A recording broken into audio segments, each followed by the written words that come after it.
I know you're here. Good evening, ladies and gentlemen. Welcome to this evening's proceedings. I'm Utrice Lead, the executive producer and host of Talkback, and a cheap plug here.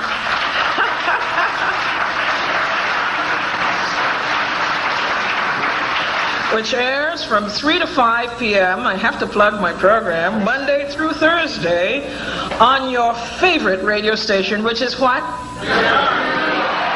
I thought so. WVAI 99.5 on your FM dial. Just a few notes before we get to the business at hand here tonight. First, I should warn you that my job is to maintain order, and there will be order. I learned from your dear mayor.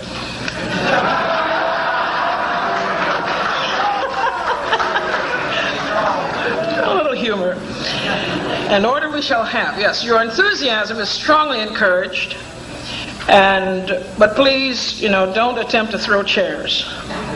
We want every last word from our participants to be heard, so I ask that you be quiet to allow them the opportunity to present their views. And so we will move on. If you must move around, try to be as quiet as possible. I know it's warm. It certainly is warm here. It's going to get hotter too, yes. But they're trying to open up the window or two so we can have some air. Just this afternoon, I got a call in the office, and someone wanted to know what the discussion was to be here tonight. And I told him, generally what it was about. He says, "Oh my God, you mean they're still discussing this stuff?" I said, "Yeah, of course they're still discussing this stuff, because this stuff is the stuff that scholarship is made of, and that academic inquiry is made of." Tonight we enter the world of scholars who have diametrically opposing views on the subject of the origins and foundations of what we know today as Western civilization. One school of thought is that it is distinctly African or Afro-Asian in origin. The other, that Western civilization in large measure is the bequest of ancient Greece. Make no mistake, this is not a mere difference of opinion in the ivory tower. The battle itself has become an allegory for something as important as the debate itself. Academic insurgents have breached the ramparts of the Academy's high priesthood, and the battle is as much for the authority to write history and for how to write history. Our task tonight is to ferret out the truth insofar as we can discern it, but more importantly, to question and challenge. And we have 4 incredible people with us tonight, and I'd like to introduce them to you and have them come to the stage as they're introduced. Already on stage is Professor John Henrik Clarke.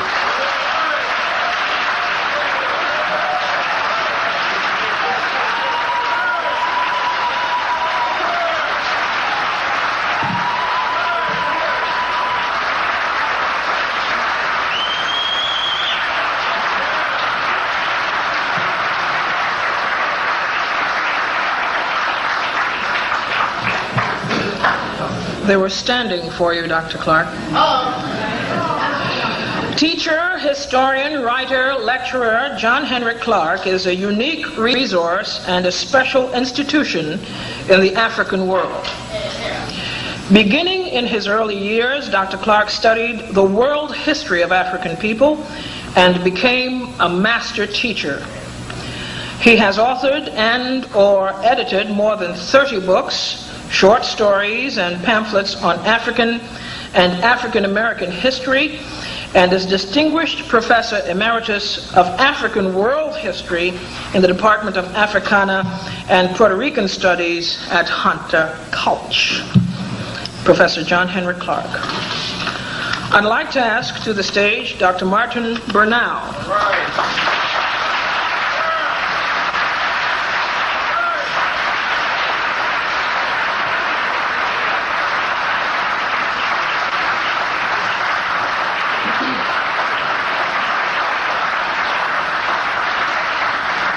Dr. Martin Burnell has been a professor of government at Cornell University since 1972 and an adjunct professor of Near Eastern Studies also at Cornell since 1986. Educated at King's College, Cambridge, where he earned his doctorate in Chinese Studies in 1966, and at Peking University, the University of California, and Harvard, Dr. Burnell's works have been widely reviewed and criticized, in many instances as controversial. His chief publications are the two-set volume Black Athena, The Afro-Asiatic Roots of Classical Civilization, and Cadmean Letters, The Westward Diffusion of the Semitic Alphabet Before 1400 BC. Dr. Martin Burnell.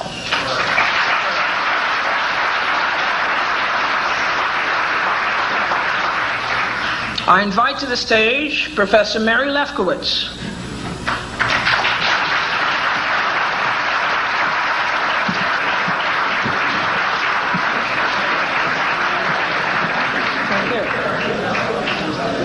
Nice to meet you. Thank you. You can sit right here. Mary Lefkowitz is Andrew Mellon Professor in the Humanities at Wellesley College. She is the author of Not Out of Africa, How Afrocentrism Became an Excuse to Teach Myth as History, and is co-editor of Women's Life in Greece and Rome.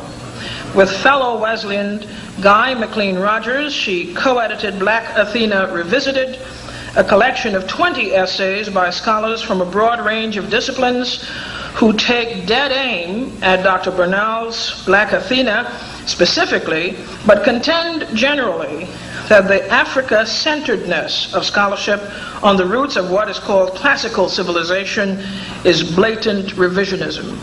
Dr. Mary Lefkowitz.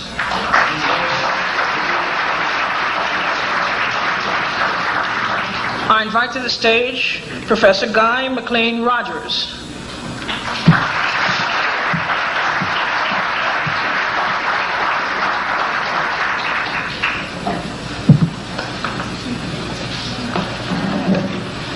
Professor Rogers, as I said, is also at Wellesley College, where he is an associate professor of Greek and history.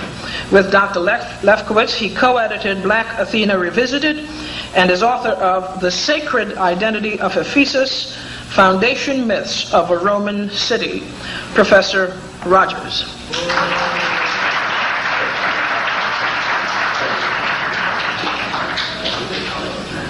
So here we have a rather distinguished panel, and I would like them first to begin with their conclusions.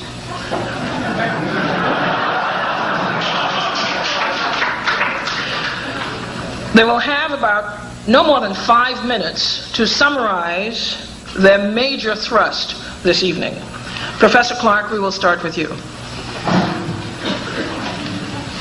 The one single point I wish to get across before we start anything, I am not here to debate with anyone.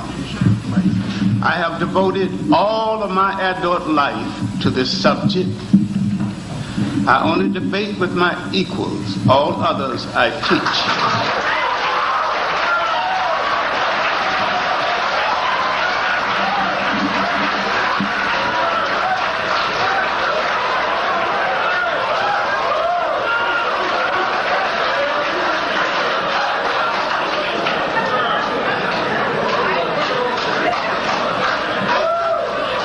There will be order. Thank you.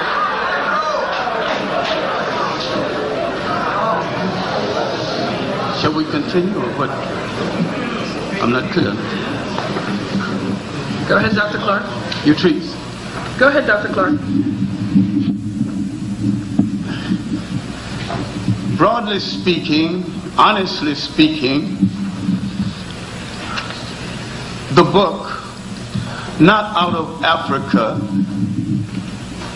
a good sophomore effort, is not really about Not Out of Africa. Last year it was the bell curve. This year is not out of Africa. Next year, it'll be something else. This is part of a world war against the role of African people in the history of the world. If we began history, began mankind, how is it that the last branch of the human race to enter that arena marked civilization now think they brought civilization?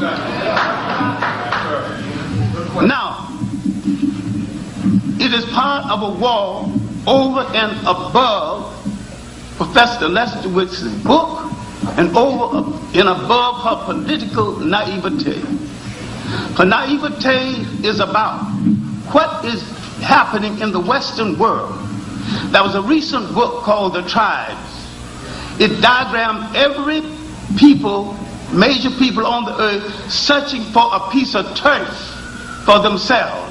It left out the African people because the other people, including Asian imperialists, have plans to take over Africa. There have been several articles in the New York Times advocating the recolonization of Africa. This book and other literature of this nature mean to prepare the world to accept a rationalization for the re-enslavement of Africa.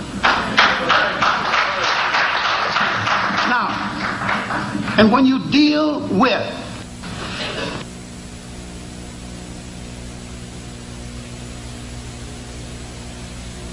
professional white behind kissers,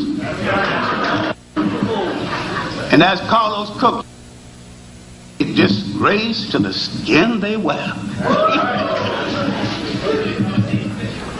These people, if I'm be so kind to call them that, are running from themselves and teaching us a lesson that we should have learned long ago. Sometimes white wannabes are more dangerous than whites. And sometimes they'll fight you harder to be accepted by whites. They are running from their own people. 2 minutes. And running from definition.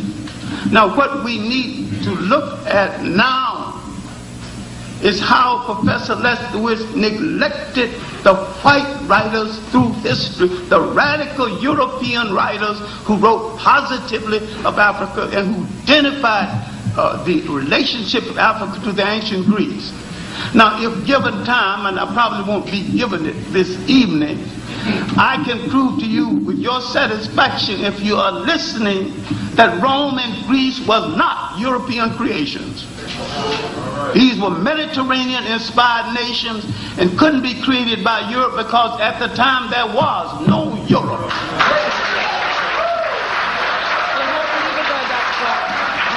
You'll have to leave it there. You'll have to leave it there for the moment. All right. Thank you very much.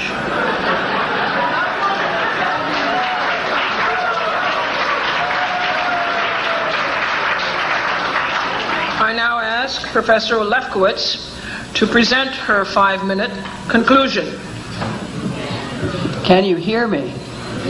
Maybe you don't want to hear me. But let me just begin by saying what my book, Not Out of Africa, isn't about. It's not an attack on Afrocentrism. If Afrocentrism means recognition of African achievements in the world, it doesn't seek to deprive Africans of their rightful heritage. Africans do not need Greece to have a cultural heritage. They have a rich cultural heritage. Egypt is just one part of it.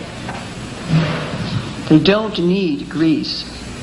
I'm concerned because what is being offered in some quarters as African history is really a European myth. And thus, instead of getting real information about Africa, what people are learning is something that's really 18th century French. It's Eurocentric, it's based on Greek and Roman myths.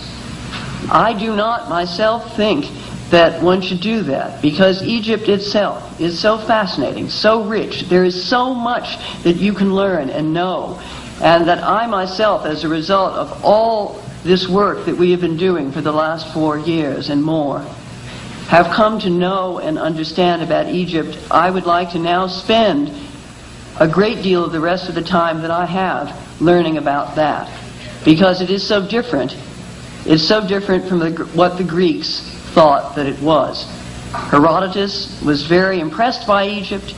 He wanted to say that everything in Greece that he could think of came or had some connection with Egypt. He didn't really understand the depth and richness of Egypt, which went in directions way beyond what he knew from his own experience in Greece.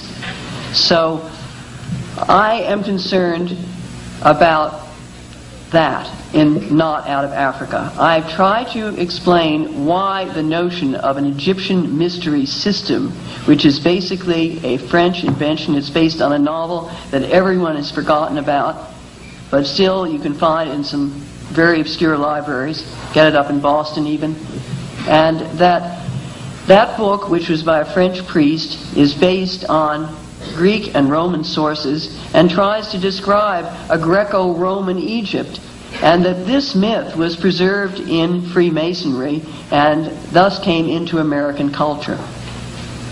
So I'm concerned that that myth not be taught, the notion that there was an Egyptian mystery system. Instead, I'd like to see people learn, all people learn, not just black people, white people, any people learn about Africa and the civilizations therein.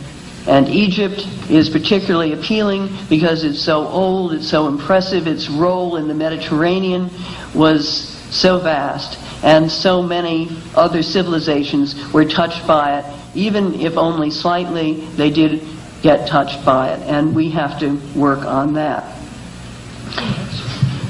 I would like to say, just in my last 2 minutes, that from my point of view and the point of view of my colleague Guy Rogers, the ancient world is multicultural, and that one cannot study any one bit of it without studying every other bit of it.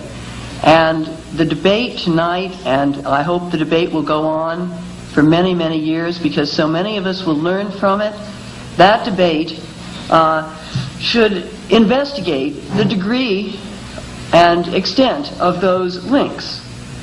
Myself, as I think you know, I don't think that Greek philosophy was stolen from Egypt. I do not believe there is any evidence to show that.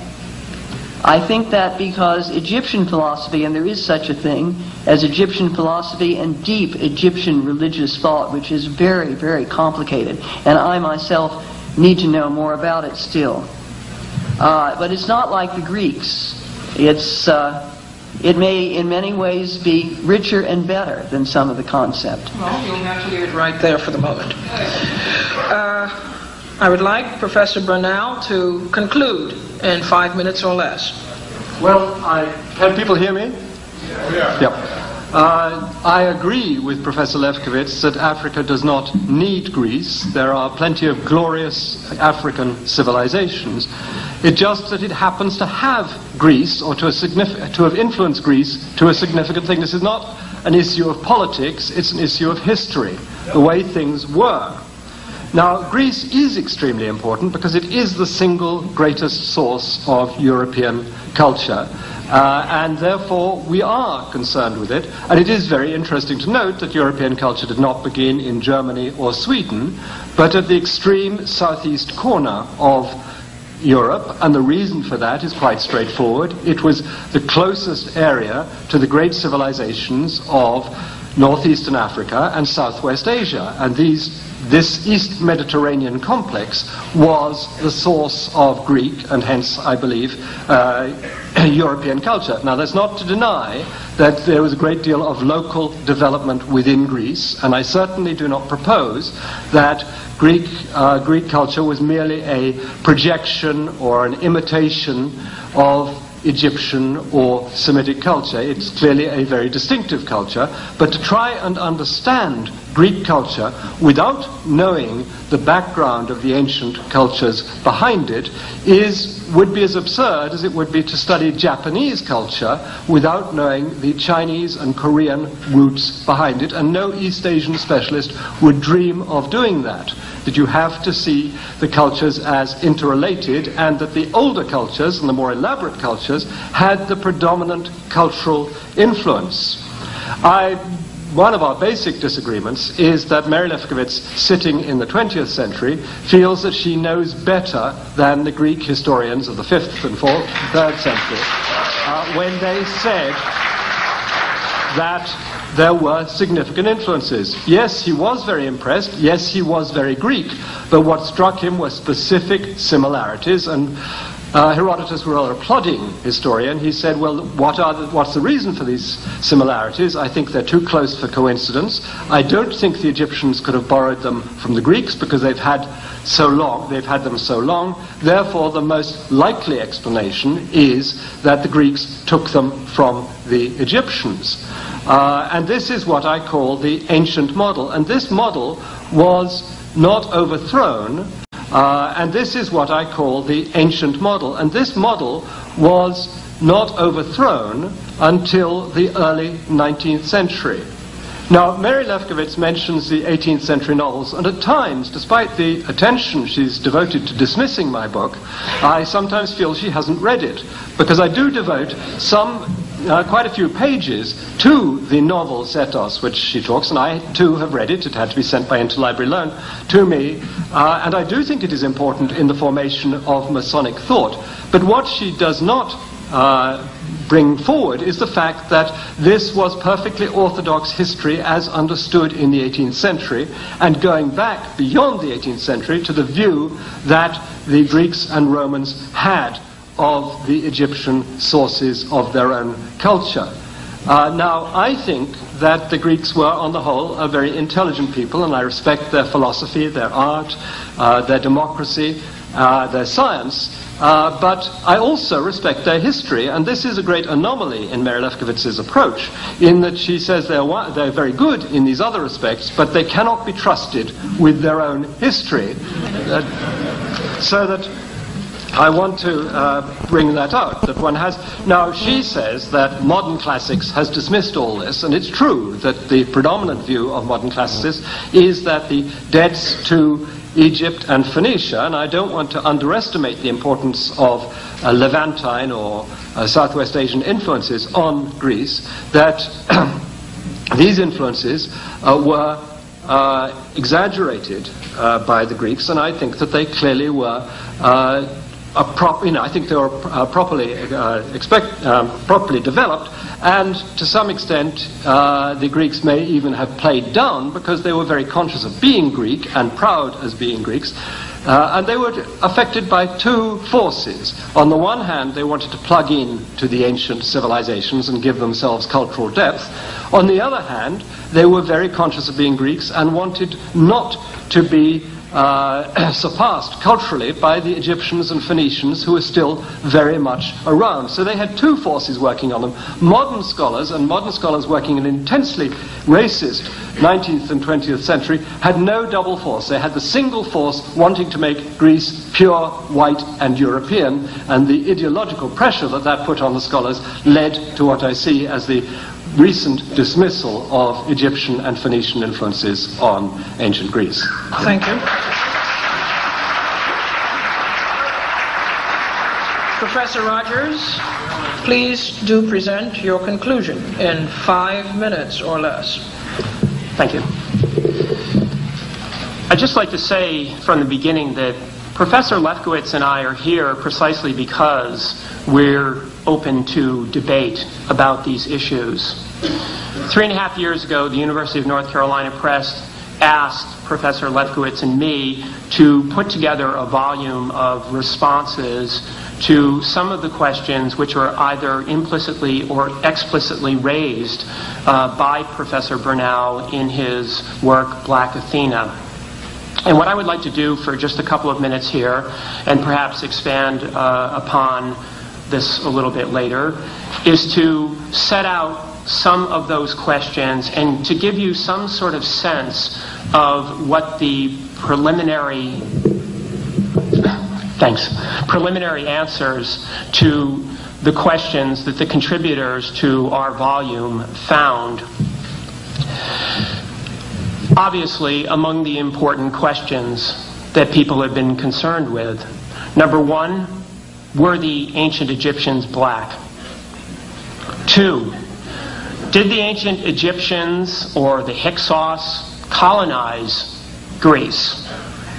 3, did the ancient Egyptians or the Phoenicians massively influence the early Greeks in the areas of language, religion, science, or philosophy? 4, did 18th and 19th century scholars obscure the Afro-Asiatic roots of classical civilization for reasons of racism and anti-Semitism?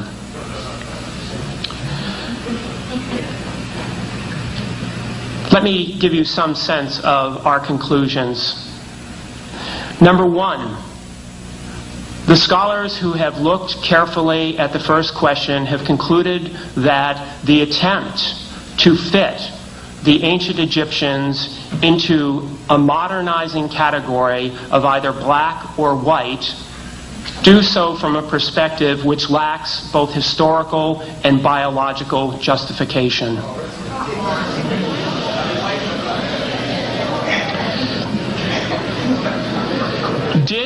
Did the ancient Egyptians or the Hyksos colonize what would later become Greek lands in the second millennium?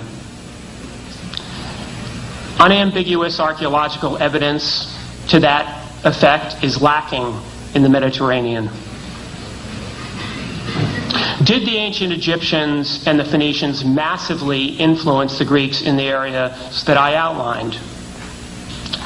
There is no doubt, and no one has denied for at least 50 years that I know of, that there was Egyptian influence on early Greek culture in several different areas. In areas, actually, that curiously Professor Bernal skips over, like art and architecture. The real scholarly question is, can that influence be described as massive in the sense that Professor Bernal means? And the conclusion, which scholars from many different subdisciplines, and not just classicists, but Egyptologists, Semiticists, and African historians have reached, is that the case cannot be made for a massive influence. Furthermore, students of the ancient world propose a very different model of interaction among the cultures of the ancient world in the time period that we're discussing. Instead of seeing a one-way street leading from Egypt to Greece, scholars now are shaping a model which includes many two-lane highways going from Egypt to Greece, going from Egypt to the Near East, to West Asia, and back in the other direction as well.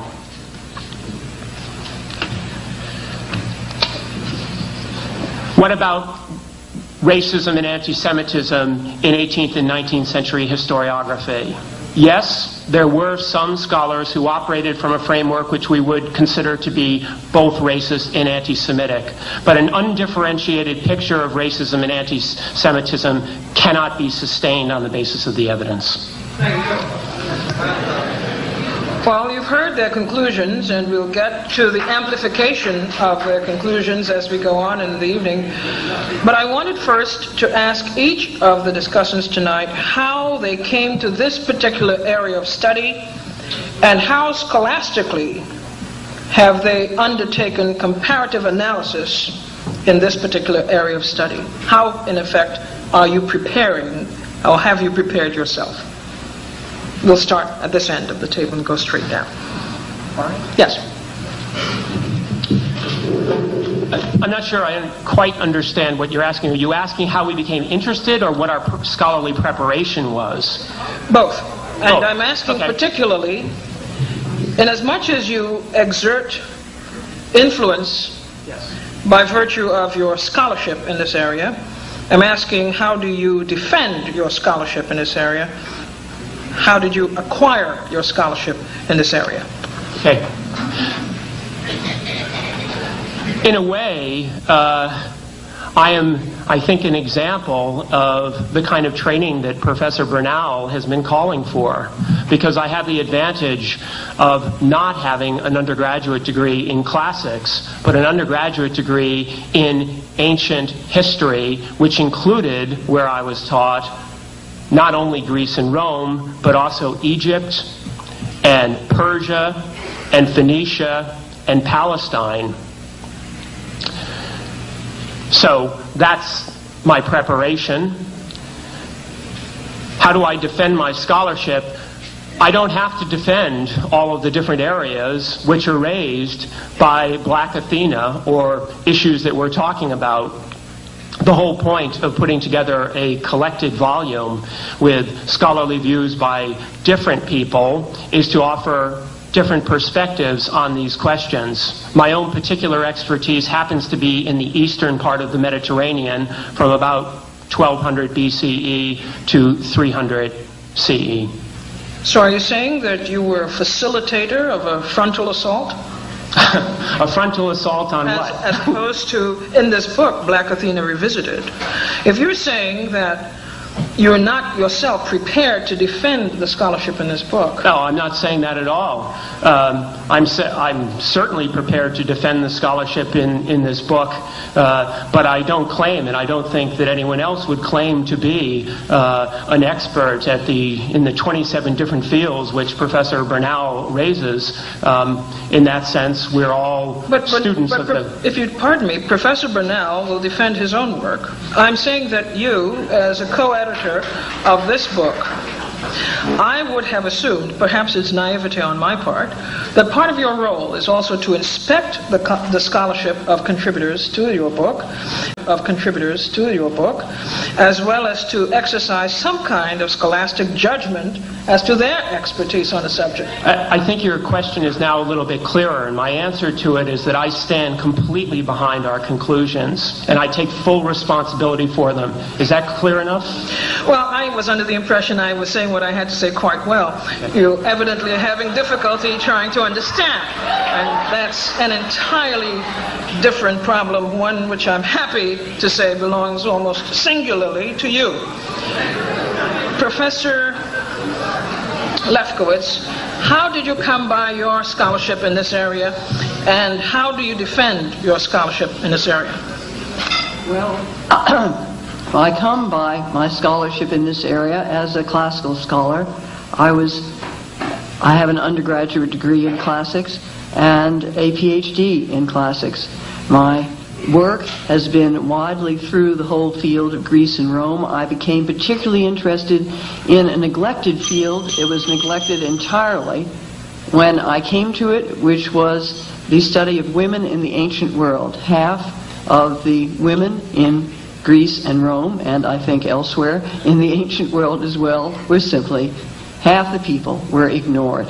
So I became very interested in that and spent a lot of time on that, which involves many different periods of antiquity.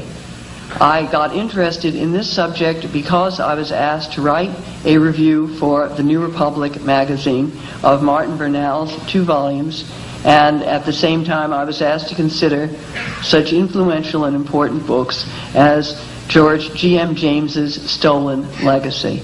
So that's how I got into this.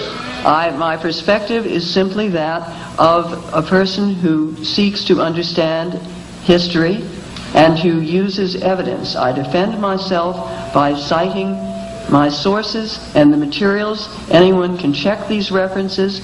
My goal is not to stifle discussion or to do anything I do not seek to indoctrinate. I have no agenda, even though many may be imputed to me. I have none. You may say that, but how do you know what is in my mind? If I am a white person or a Jewish person, does that mean that someone has told me what to say or told me what to think? Professor Lefkowitz, have you been to Africa? No, I have not been to Africa. Have you? Have you studied in Africa? No, I have not studied in Africa. I never said I did. Can you tell me the African scholars to whom you have referred in your scholarship? I have referred to the writings that are in Black Athena Revisited by some distinguished Egyptologists, such as John Baines and David O'Connor and Frank Yurko. I can only refer to those in detail. I have read many other things, but I do not pretend at any time to be a scholar of Africa and Egypt. I must rely on others for that, including Martin Burnell, whose work I, in spite of his suggestion, I read, and I know I could find the pages very easily on Terrasson that he mentions. And it is an example of the comprehensiveness of his work that he knows this obscure source. In writing as prolifically as you have on ancient Greece, have you been to Greece? Yes, many times. I thought so. I would like to ask the same question of Professor Burnell. Well, my training was not in this area at all. It was in East Asia, Chinese, Japanese, and to some extent Vietnamese. And the one advantage of learning Chinese, in particular the Chinese writing system, is that it makes you somewhat less frightened of others. I had done a very little Greek at school, and I tried to teach myself more as I did Hebrew. But essentially, over the last 20 years, I have been an autodidact, that is, teaching myself, but in a very privileged situation, in that I was a teacher at a university, so I could go to the experts, ask them naive questions about the new subject that I was looking at, and they were extraordinarily generous in responding to me, so that I did get information in this way. I was also given a very broad historical background by my father, who read me H.G. Wells's Outline of History over 6 years with various glosses, so that he gave me a sense that one could understand history, one could see things in larger contexts and sometimes even in global contexts, and that I found very useful and confidence building. But I always insisted, and I say this in the introduction to Volume 1, that I am trying to open doors for people who have more or are better equipped in a specialized sense to go through, because there are many areas that I look at and touch on but cannot follow through. So I wouldn't claim a deep expertise. Yes, I have been to Greece. Yes, I have been not only to Egypt, but to Tunisia, to Malawi, to Zambia, to Zimbabwe. So I have some experience of Africa. So I have that background, and I think that has helped me in my general approach. In your books, your 2 volumes, Professor Burnell, the Black Athena volumes, are you suggesting that you initiated much of this information, or are you picking up from where others have left off? Well, I mean, I start off looking at the ancient sources, the ancient Greek sources, their view of their own history, but I don't take them on face value. I then try to check, looking at archaeological, linguistic, cultic information from other sources. So I was using a multidisciplinary approach, and I am eclectic, and I've been accused of that. But I think in these areas where there's so little information that one cannot follow the rigor of pursuing one particular discipline like linguistics or something like that, one has to look across the board. I was referring specifically to the scholarship of African scholars. Yes, I mean, although I must confess that I came to them rather late on in my study, and to some extent I found that I had reinvented the wheel. That there was a great deal of what I had laboriously tried to assemble for myself had been assembled, and this was very striking in the case of scholars like Du Bois or Sinclair Drake, but also many of Sheikh Anta Diop and others provided extraordinarily useful avenues for me to pursue.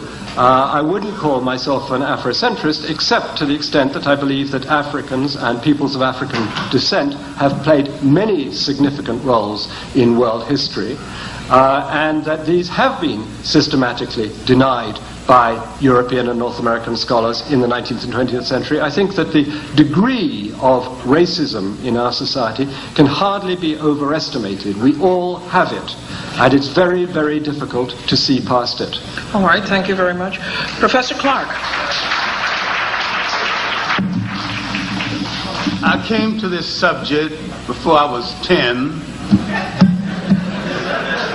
as a Baptist Sunday school teacher. I wanted to teach junior class in Sunday school, so I learned to read very early. What baffled me from the beginning was the Bible itself. I could not find my people in a book that's supposed to be about all mankind.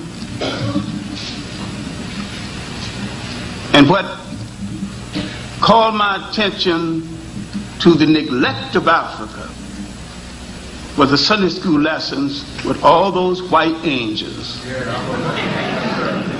And when they said God is love, God is kind, God is no respecter of kith or kin, I kept wondering, why didn't he let at least one or two little brown or black angels sneak into heaven? So I began to suggest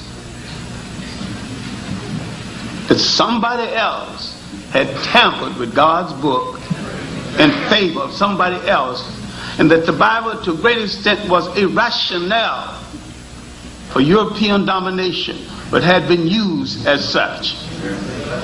Then, coming to, after leaving Georgia, after a white man that I've worked for, if he's alive today, he's a liberal with a capital L. His name was Gagsteiner. I asked him about some books on the African people in ancient history. And in the language of the South, he let me down slow. He spoke kindly. He said, John, I'm sorry that you came from a race that's made no history. But if you persevere, if you obey laws and study hard, you make history someday, and you personally might one day be a great Negro like Booker T. Washington. Booker T. Washington was the one thing whites approved of at that time. All right, while doing chores at a local high school, holding the coat. All right, while doing chores at a local high school, holding the coat and the books of a recitalist. I opened a book called The New Negro, and I found an essay by a Puerto Rican of African descent, Arthur Schomburg. The essay was called The Negro Digs Up His Past. Now I knew I was not only older than slavery, I was older than my oppressor, and my oppressor was the last branch of the human race to enter that arena. Mock civilization. Don't get mad, get smart, prove me wrong. Now, in the Old Harlem History Club, under Willis and Huggins, long since dead, John Jackson, who died only a few years ago, we had to take up a collection to bury him. Charles Cypher, J. Rogers, under all of these teachers pointing me to good material, and Arthur Schomburg telling me, go study the history of your masters. Study the people who took you out of history. Then you'll understand your history. I started on an old chestnut, recently mentioned, H.G. Wells' Outline of History. It is still worth reading. It is a good basic outline. His basic facts are in order. When he tells you about the Crusades, he's not off one iota. But his interpretation is basically Eurocentric to the point of being a prejudiced document. Now, I was reading these kinds of books. I was reading Spingarn's Decline of the West when I was 18 years old. So I began to read European masterpieces, and I began to read European curiosity about Africa. Gerald Massey's 6th volume, Egypt, Light of the World, 2 volumes. Natural Genesis, 2 volumes. Book of the Beginning, 2 volumes. And I began to read Gerald Massey's attitude on religion and his idea that nearly European concepts of religion were stolen from outside of Europe. He was not a historian. He was not an Egyptologist. He was an agnostic, fighting the arrogance of the European of that day. See, the History Club led me to not only reading masterpieces by white radical writers who set the black radical writers in motion. A whole lot of claims blacks did not make until they saw the documents and works written by Europeans. And these works written by Europeans, what black had the time and the money to sit down and do a 6-volume work? Well, Dr. Clark, I would like you to hold it right there. Yes, thank you. Hold it right there. And sometimes you regret having to ask a question that is so obvious that it almost hurts. Okay, now let's get into the fray. We will have the scholars asking questions of each other. And I'd like to start with Professor Lefkowitz asking a question of Professor Bernal. I'd like to ask Professor Bernal if he could point to some specific instances which he could cite where Egyptian thought influenced Greek philosophy directly, and if he could discuss some of those for us. Well, the Greek philosophers were extremely respectful towards Egyptian philosophy, and particularly Plato in his later dialogues. The emphasis on geometry, which was the great strength of Egyptian mathematics and was the center of the Platonic educational system, I think is one example. I would also think that the system of ideas or forms which Parmenides and Plato pushed looks extremely Egyptian to me, but I can't prove it. I also think that the distinction between worlds of being and worlds of becoming, which fits Egyptian grammar extremely well and Egyptian cosmological notions extremely well, look very influential. I think that the Greek tradition, which was that Pythagoras and Plato had drawn from Egypt, seems altogether plausible. But what I insist, and here's our major methodological difference, is that I don't believe one can establish proof in these distant areas of history. One has to work on a system of probability, or what I call competitive plausibility. What is less unlikely than the other? Given the closeness of the two countries geographically, the contact that we know was taking place in the 6th and 5th century, when Greek philosophy began to be formed, the likelihood of contact is extremely high, and I think if anyone should have to prove anything, it should be those who would deny that there were significant Egyptian influences on Greek philosophy at this time, as the Greeks themselves associated the word philosophy with Egypt in their earliest references to it. It seems very strange that the people who maintain the Greeks' own tradition on this subject should be asked to prove their case rather than those who challenge it.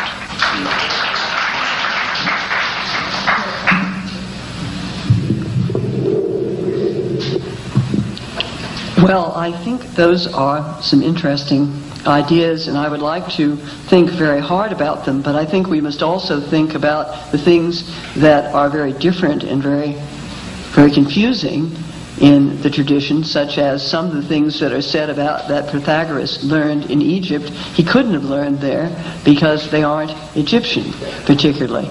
There are some mistakes that are made in the Greek understanding of Egypt.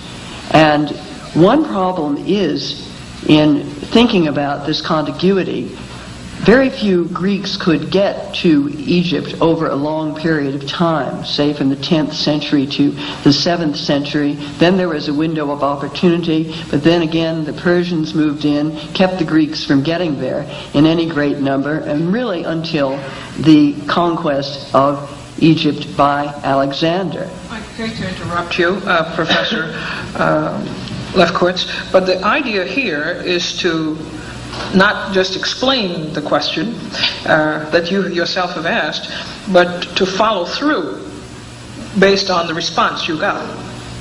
Well, I thought that's what I was doing, but... All right, well then, actually we differ there. Professor Lefkowitz, would you like to ask a question? Professor Bernal, would you like to ask a question of Professor Lefkowitz? Yes, as she and the predominant view of classicists at the moment concede that Egyptian art and architecture, and she's just written an article in the New Yorker showing a particular medical view was taken by the Greeks from Egypt, why is it so implausible to suppose that the Greeks took other aspects of their culture, particularly in this period, I believe also much earlier as well? What is the reason for denying the possibility, which was brought up by the Greeks themselves, of transmission of mathematical and philosophical ideas at the same time? There's no reason to deny it. It's just simply to try and find what these ideas were. Now, in the case of the medical thing that you mentioned, it happens to be a particularly wrong idea, and of course wrong ideas can be transmitted as well as right ideas, and this is one thing that in tracing the history of the world we tend to concentrate so much on the glorious achievements and the glories of Greece, the glories of Egypt. There are also some non-glories, and some of the medical ideas were one of them. I think we're all very lucky not to have been living at that time. But I would say there's nothing implausible about it at all. And there is a great Greek interest in Egypt, as you say, and that surfaces very clearly in the later dialogues of Plato. But I think that if you're going to talk about stealing ideas from Egypt, which I know you are not, but others have, then you really have to show some parallel text and show what is done. I think the idea of some influence is something that could fruitfully be discussed and pursued, and I would like to continue to do that and to continue to encourage others to work on that. You want to follow up on your question? No, I'll leave it for there, if we can have further talk. All right, Professor Rogers, you get to ask Professor Clark a question. Yeah.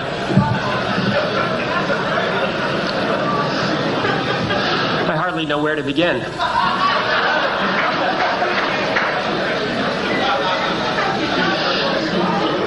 One thing I'm curious about, I had a quick look actually at the introduction to the second edition of Bradley's The Iceman Inheritance, very interesting. The Iceman Inheritance, a very interesting book with a lot of interesting hypotheses about the origins of cultures and civilizations.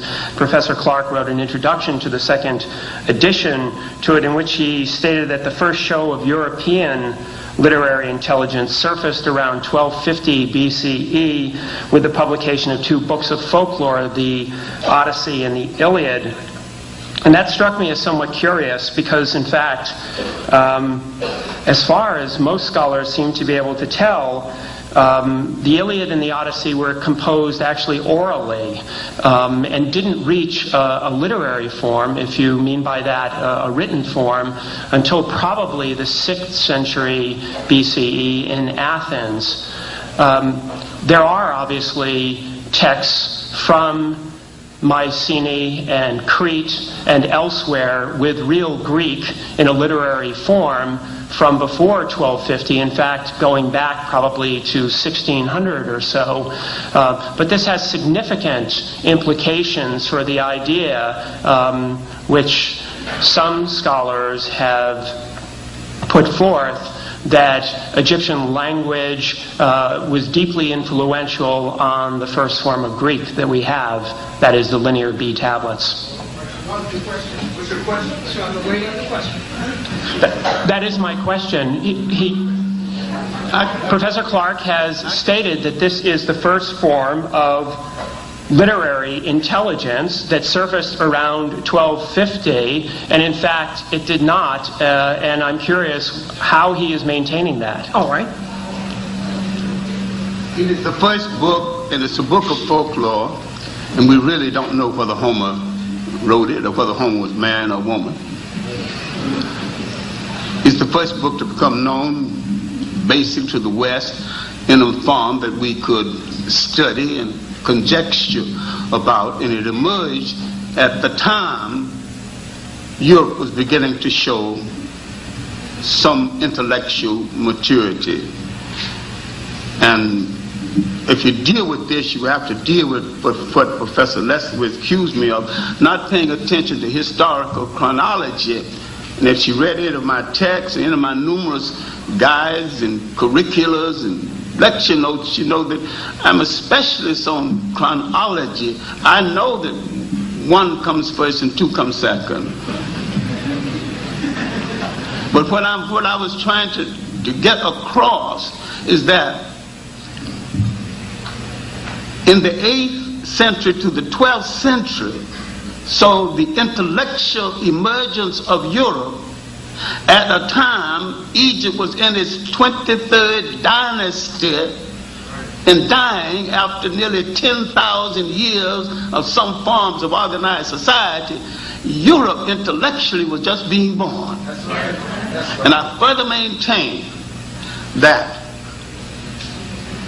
Europe in general had nothing to do with the creation of Rome and Greece, and yet the challenge of Rome and Greece created Europe, because they were scattered tribes, and the challenge of Rome and Greece brought them together, and they became a people strong enough to create a state. If anybody got any information to the contrary, state the information to the contrary. I maintain that there was no Europe. You're giving Europe credit for things that happened before the first European wore a shoe or lived in a house that had a window. And I'm saying that you have not read, not just Massey, Joe Massey, and his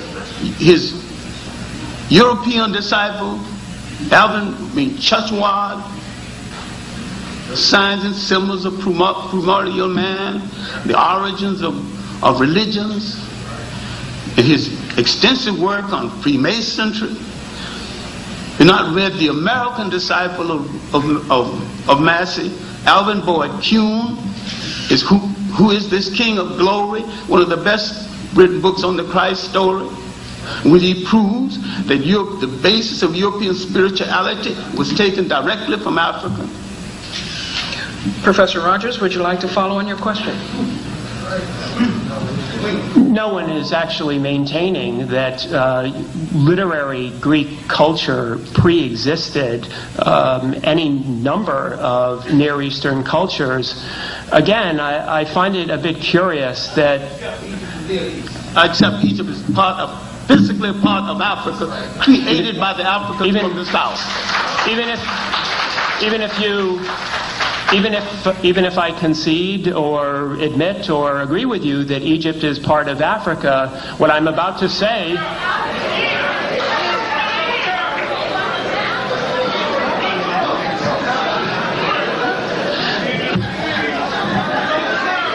There will be order. Thank you. There will be order. Thank you very much. Do I detect some disagreement?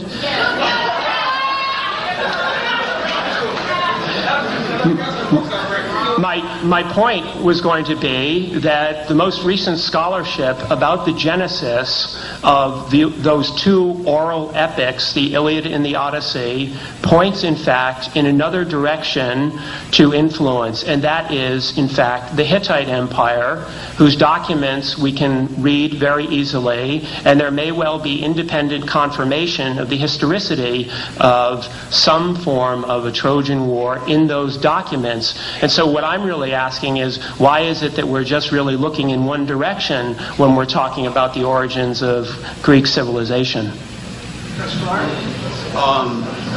When Alexander entered Egypt, he wrote home to his mother and said that he at last reached the land where the Greek gods began, Apollo and Zeus. And he wanted to consult one of the great African teachers of oracles. And the oracle asked, how old is this man? He said, 32. They said, in 20 years, maybe he'll be wise enough to ask me a question that I care to answer.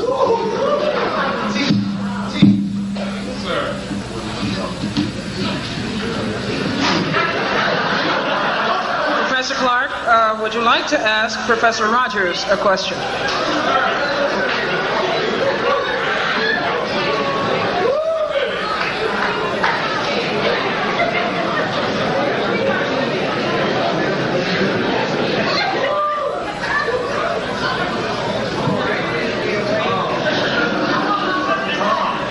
Professor Clark?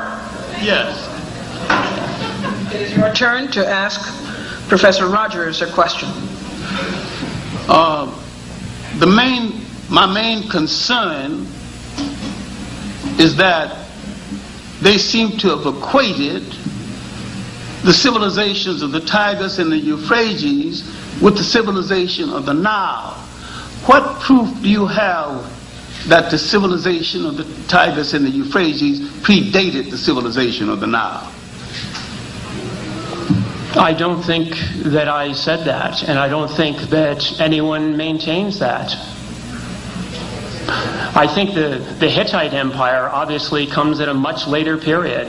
I know very clear when the Hittite Empire came, I know what damage they did, because I maintain that every people who came into Africa, Greeks, everything from modern day Englishmen, everybody that came into Africa did Africa more harm than good. Yes, sir. Yes, sir. And that Africa owes nothing to outsiders in regard to development, because all of them declared war on African culture, war on African civilization, war on African ways of life. They began to bastardize Africa and confuse and create a kind of historical schizophrenia that the Africans hadn't even got rid of to this very day. And they created whole words that did not previously exist, like Middle East. Middle from what?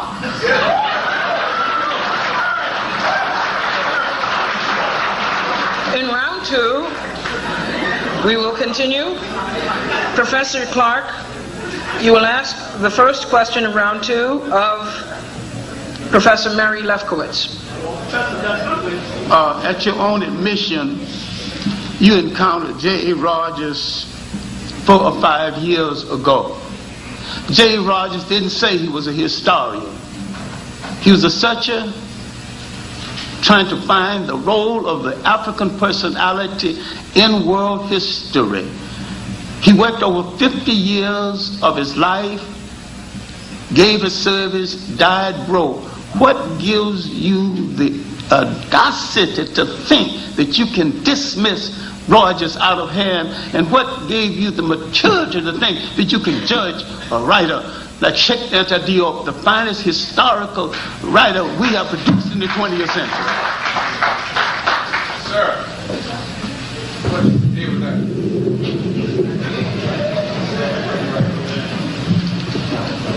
I try to ask questions of all the material I read. I try to answer those questions on the basis of the evidence, the historical evidence at all. Those questions on the basis of the evidence, The historical evidence, it all, in my view, comes down to that. And I do not wish to criticize any individual at all. I am dealing only with written work.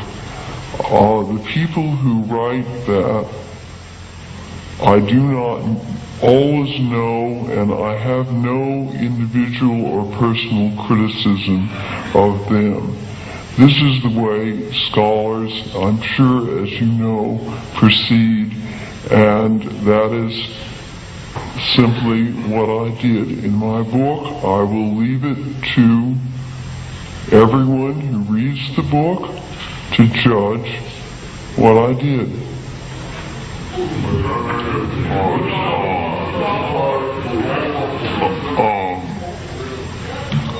I think you have emphasized too much the word black, and we made the same mistake. Black tells you how you look, but it don't tell you who you are. The proper name of a people must always relate to land, history, and culture. I did not say Cleopatra was black. I quoted someone else who inferred that. My defense of Cleopatra is not on her blackness, but on no matter whatever she was born in Africa.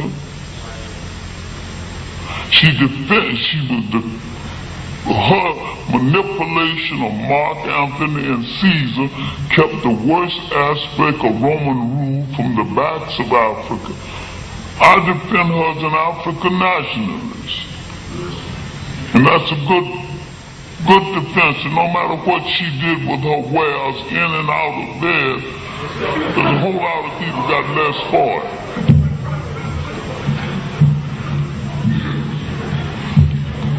Professor Lefkowitz, you may ask a question of Professor Clark.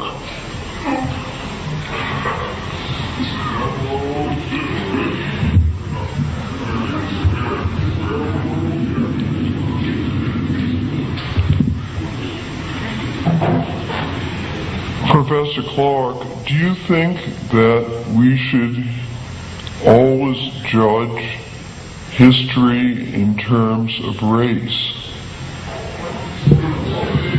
Look, there was no such thing as race in the psyche of the world until the Europeans put it into the psyche of the world.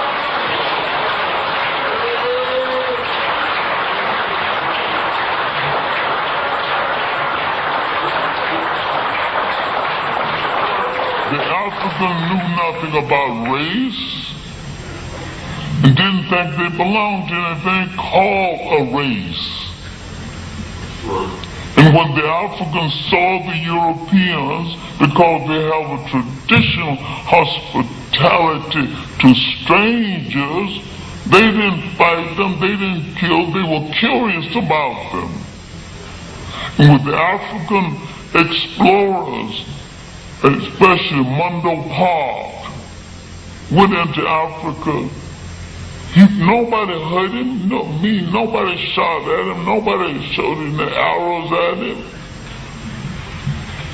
The Europeans went in peacefully, but the Africans heard that Mundo Park was a pork eater.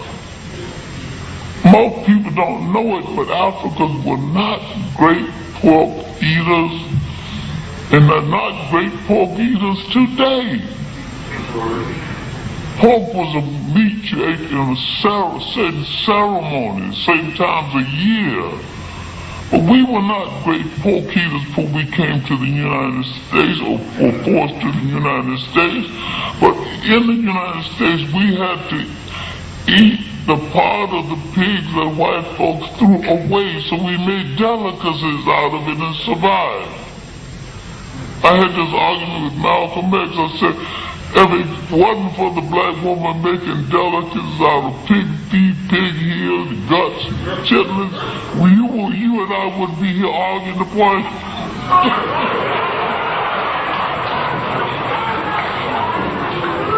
I'm afraid that you're not only a delinquent in African history, you're delinquent in African folklore. So much of our history is tied up with our folklore, but Europe has introduced words that didn't exist in anyone's vocabulary before. No one ever thought of anybody being inferior or superior. Intelligent people don't even a human being can't fall into that category. And nobody had the extensive problems the Europeans had with women, because in the period of feudalism in Europe that lasted over 1,000 years, the white woman in Europe was a vassal. But the African woman has never been a vassal in that sense. If we can't deal with the culture unity of black Africa, dealing with the history of the matriarch, he's got all evidence right there that we were the first people to support a woman as head of state. We were the first people to support a woman as riding head of her army. We were the first people to make women a god.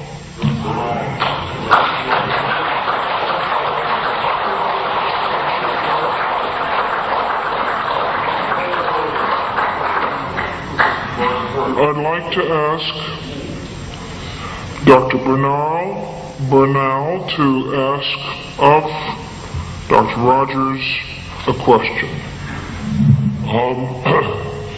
I agree. I haven't read Black Athena Revisited. I haven't yet received my copy. But I do know who the contributors are, and I have read the reviews they wrote, and these reviews, I'm told, are very similar to the ones that originally appeared.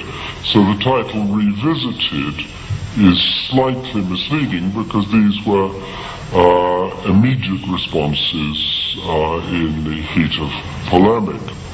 Now, I have no doubt that the conclusions he summarized are the conclusions found in the book, but I'm not sure whether they're the result of an impartial selection, because having read most of the reviews, not all the reviews of my work, I find a pretty systematic selection for Black Athena Revisited from the hostile ones, and other ones which were more balanced or more friendly to me have been in fact, completely systematically not requested, or if requested, refused.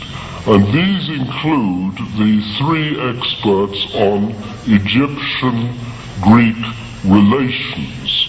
Not Egyptologists, not Hellenists, but specialists in the interrelations between the two cultures. And these three scholars' works were in fact excluded, and it seems, I wonder if there's any other explanation for their exclusion than the fact that they would have appeared too friendly, or to have taken my work too seriously, and serious is a word repeated in these reviews. Thank you. I'm afraid I have some rather bad news for you, Professor Bernal. Professor Lefkowitz and I actually didn't read just some of the reviews of your work. We read them all. We collected them all. There's 50 pages of bibliography at the back of our book, with asterisks next to the current outstanding reviews of your work from 1987 until just a few months ago. As for the selection process of the essays that went into it, I have to say to you that we in fact do believe that we have given a representative sample, and here's where the really bad news is. We actually excluded the ones that attacked you personally or attacked your competence for this field.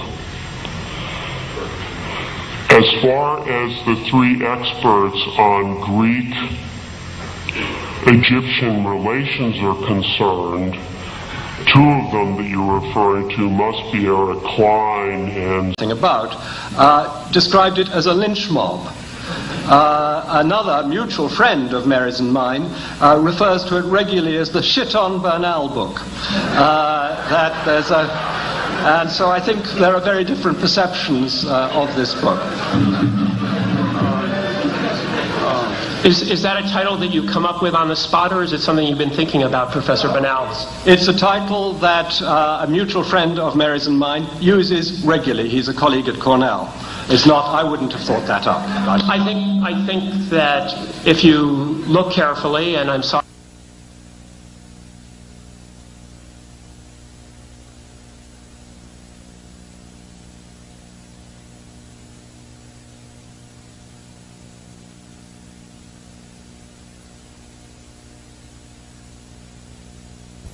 book carefully yet.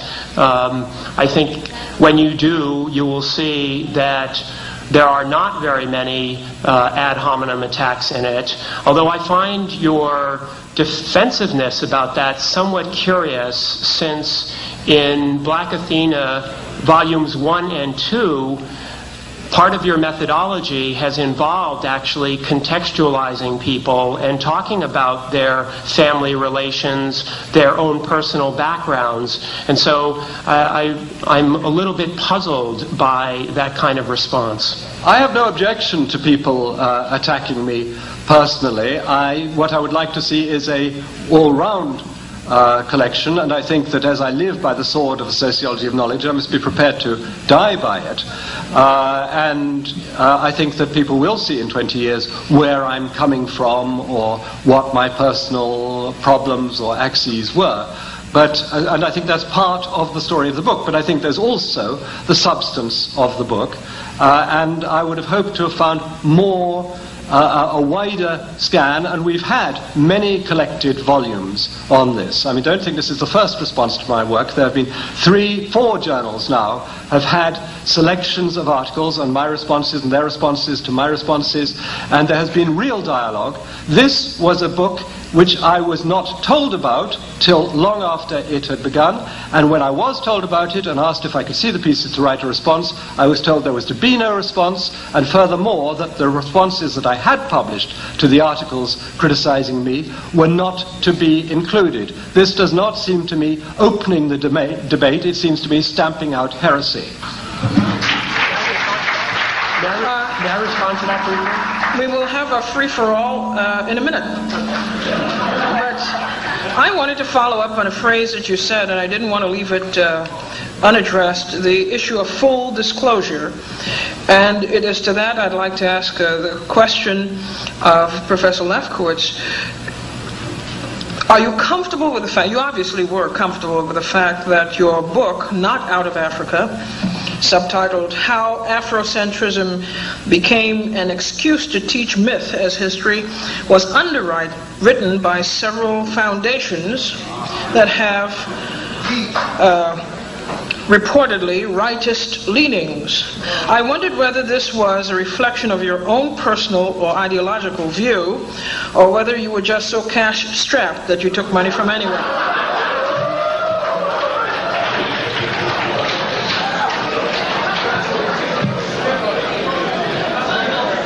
No one tells me what to think, and no one tells me what to say except me, and the main financing of this book was out of my own pocket. But surely you can appreciate the color of accepting funds from foundations that do not enjoy wide acclaim and receptivity. And I thought that maybe there was some concern on your part, in as much as you're interested in integrity, scholastic integrity and all, that you might have foregone the grants in the interest of academic and scholarly integrity. If they had asked of me to do anything, I would not have accepted these grants. They did not do that. Therefore, the grants did not go to me. They went to Wellesley College, which had no objection to taking the money. But still, the question remains. You have a duty, do you not, inasmuch as you are preparing work, the aim of which is to overturn the revisionism, you say, that is going on in black studies, particularly in African studies, this whole battle that you have been dealing with in terms of Afrocentricity. Do you not, regardless of where Wellesley chose to accept money from, do you not, as a scholar, have an obligation to discern where this money is coming from, to see whether the source is compatible with your own views as a scholar? I did not see anything in the conditions of the grant that inhibited what I did and what I meant to do or say or think. I believe that I acted with perfect integrity. Now, you may disagree with that, and you may disagree with the aims of those foundations and other foundations, and that is what we do in a free country. Until they are outlawed, I don't see what else can be done. Well, let me ask you the question perhaps more directly. Had there been, say, a foundation to wipe out scholarship of any sort, if such a foundation were to have given money to Wellesley College, would you have found it equally acceptable to take money from such a foundation to further your work? I don't know what foundation you're talking about. This seems to be a It was a hypothetical question. It's totally hypothetical. I don't know what you're trying to force me to say or to compel me into. Please into do what understand. corner you're tending to put me. I'm not forcing. Go ahead and attack me. I'm not forcing you to say anything, Professor Lefkowitz. I'm just trying to elicit a cogent response from you. Well, you be the judge of my response. All right. Okay, in this last round, before we get to questions, and we will get to questions, but let me warn you, you ought to have questions that are questions, not lectures, and that are straight to the point. In this round, it will be a free-for-all in which all of the discussants are permitted to ask questions of each other and to chime in responses whether they are asked the question directly or not. Will we have time to sum up? Yes, we certainly will. You treat. I think we should. All right. I just wanted Professor Lefkowitz to know some basic information about the concept of Afrocentricity. There's a lot of people who believe in the African awakening and discovering of their history and their culture who do not accept the word Afrocentricity because it's a compromise with the word Africa. It's either African centricity or it's nothing. That's right. And if she attacks Afrocentricity as the teacher of myth, have she attacked the nonsense about Columbus discovering America?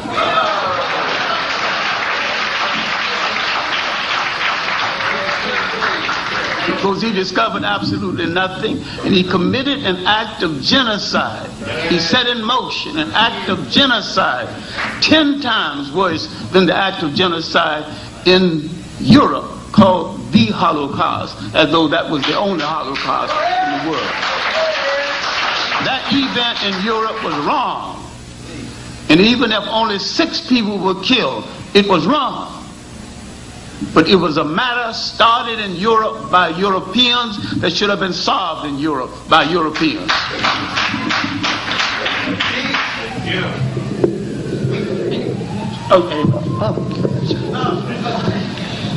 I'm sure that you're aware, as we are, that there's a spectrum of Afro and African-centric views. I'm a little bit curious what you think then of the work of Asante, who, as far as I know, does call himself an Afrocentrist. Are you saying that Professor Asante's work actually is flawed conceptually?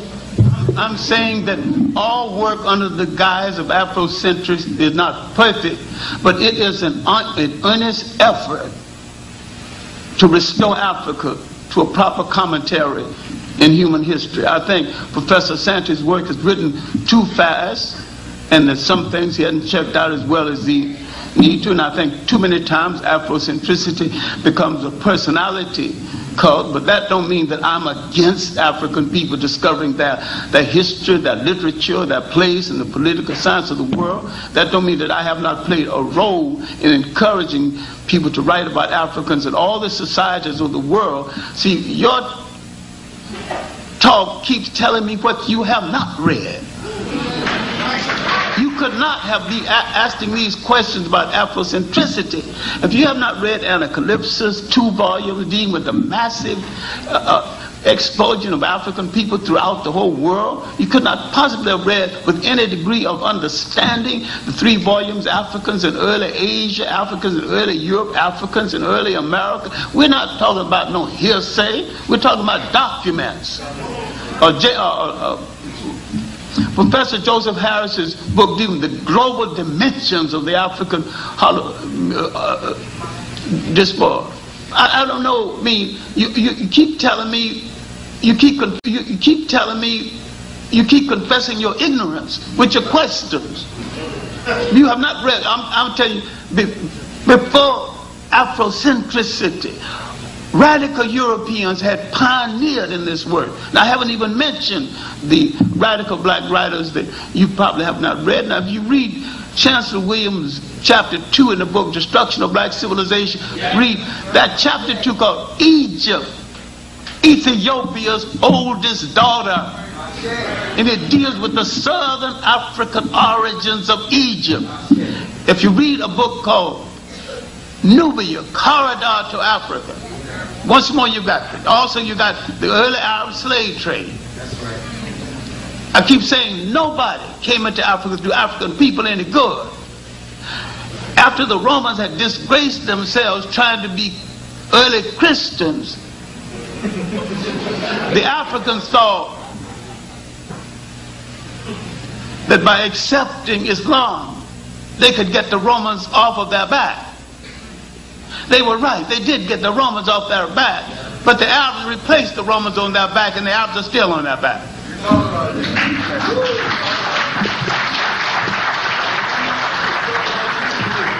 Speaking of book reading, I'm a little bit curious then. One book I have read is Civilization and Barbarism, in which a scholar that we've talked a little bit about has written that the 18th dynasty in Egypt, quote, colonized all the Aegean Sea and consequently brought the region of the world out of proto-history into the historical cycle of humanity by the introduction of writing, linear A and linear B. And I'm quite curious what Professor Banal thinks of such a hypothesis.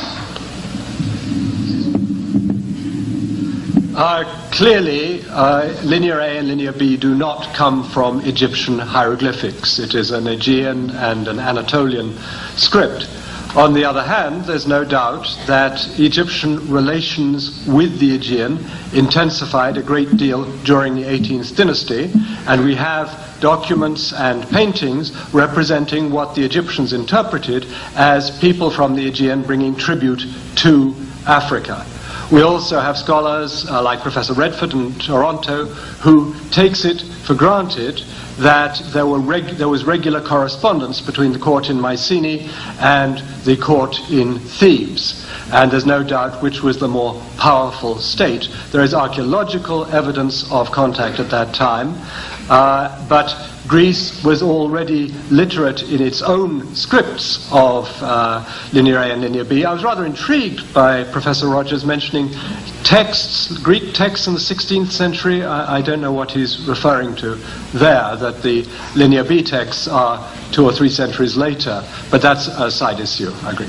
Actually, it's not a side issue. I'm afraid that Chadwick and others have now updated the earliest linear B tablets. But I would like to come back to you for a second now that we're talking about the 18th dynasty, because as I'm sure you know, the funeral stele of Amenhotep has been used actually to make some claims by some scholars about Egyptian dominion at that time over the Aegean. But since you've mentioned Professor Klein, in fact, both Professor Klein and Professor O'Connor at the Institute of Fine Arts here in New York, I think have shown fairly clearly that this in fact is not the case.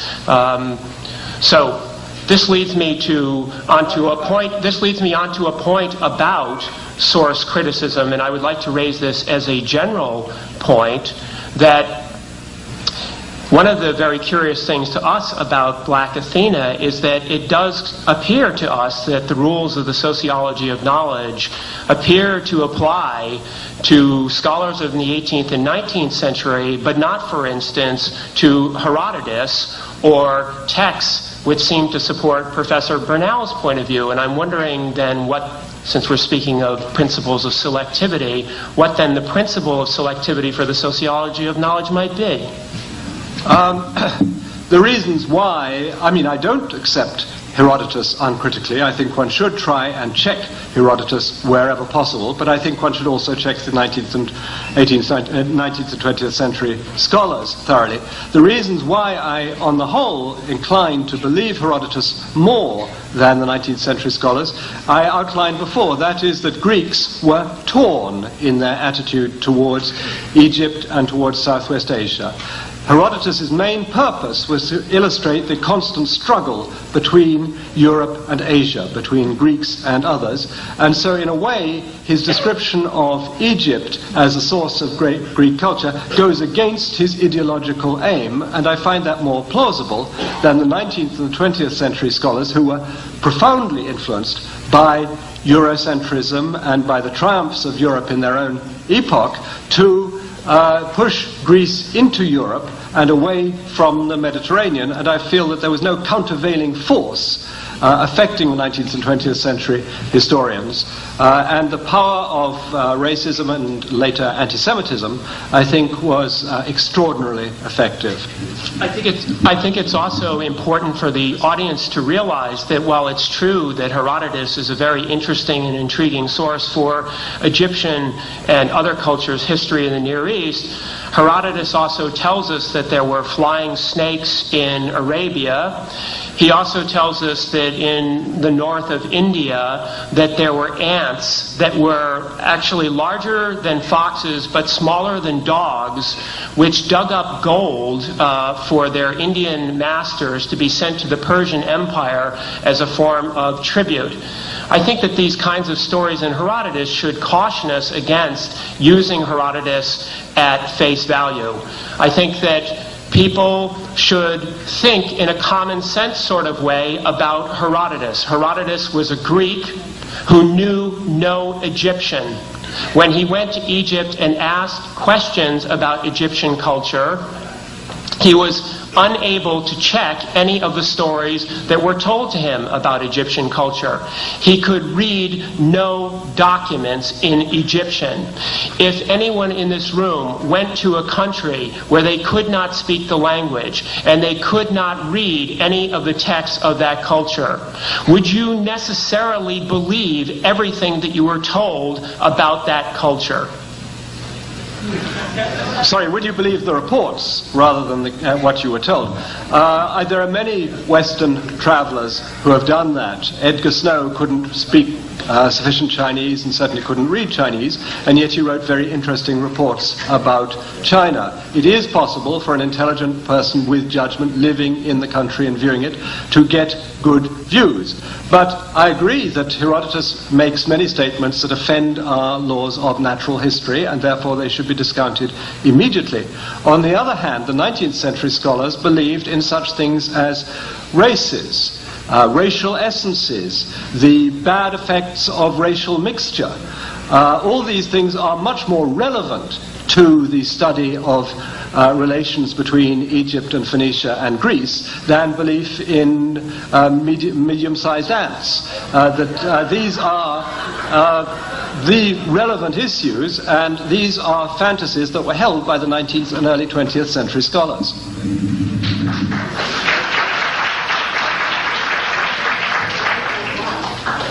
I'm surprised that no one mentioned the book When Egypt Ruled the East by Keith Seeley. What you call Western Asia, what is Western Asia, mistakenly called the Middle East, was an extension of Africa itself. It was really Northeast Africa. And the people were interchangeable, and we seem to have neglected this very important aspect of. Then, in looking at Herodotus was no fool. Herodotus was a good reporter. When you told him something he didn't believe, he said he didn't believe it. But he said the tint of the complexion of the Ethiopians and the Egyptians seem to be the same. So let us at least concede, that's not an analysis now, that's an observation. Let us concede that Herodotus at least had good eyesight.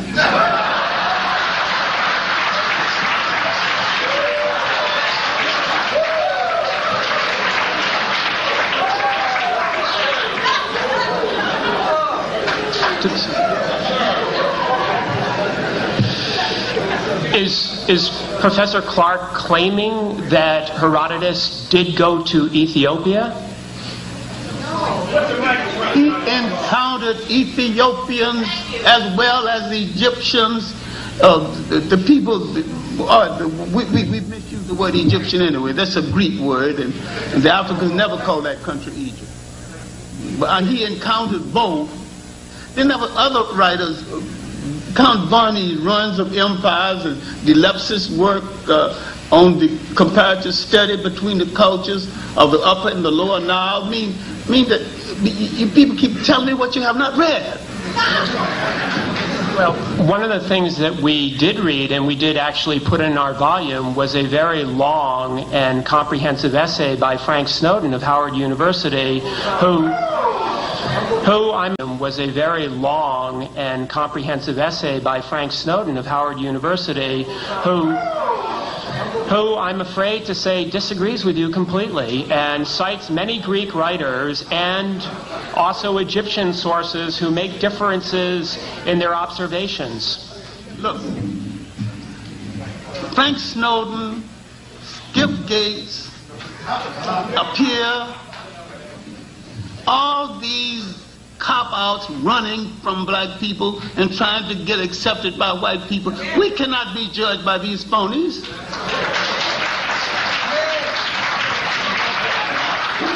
You will not dare judge the Jewish people and their plight in Germany by the Judenrat. These are the Jewish police who chose other Jews to go to the gas chamber. You will not judge Jewish people by that, on that method. And you cannot judge us by cop-outs and runaways and professional white ass-kissers.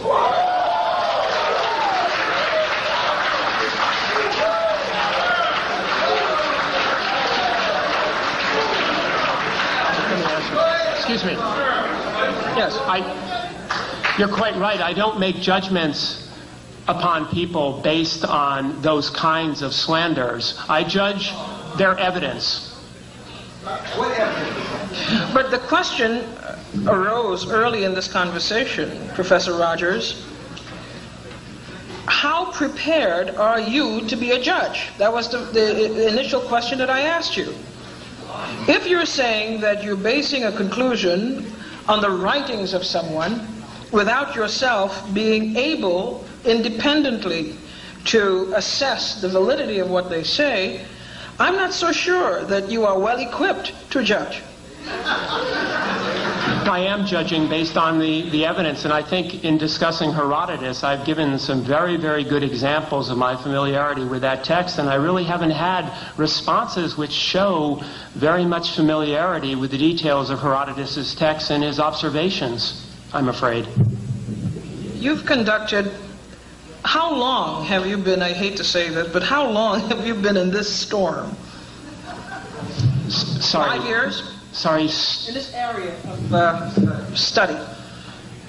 I think I mentioned at the beginning that my undergraduate training was specifically in Near Eastern ancient history, so that's about 20 years ago at this point.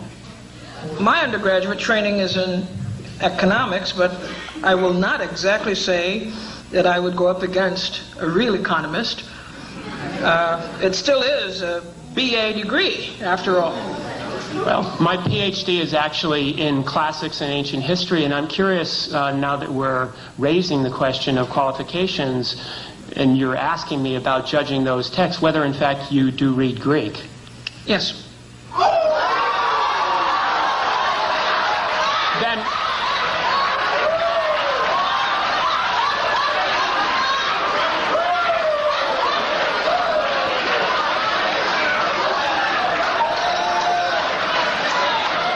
Let me handle it. Then perhaps you would like to tell me that when Herodotus uses the term melanchroes to describe Egyptians, what he means. I go back to my answer. I am not here proclaiming to be an expert on Herodotus or any of the so-called Greek philosophers. But that's a Greek question. No, it's not a Greek question at all. It is a question that you ask an expert. And I am not here claiming to be an expert. I also, in case you would like to know, have a distinction in Latin, and I speak German and French and Spanish, and a distinction in English as well. So I'm somewhat literate.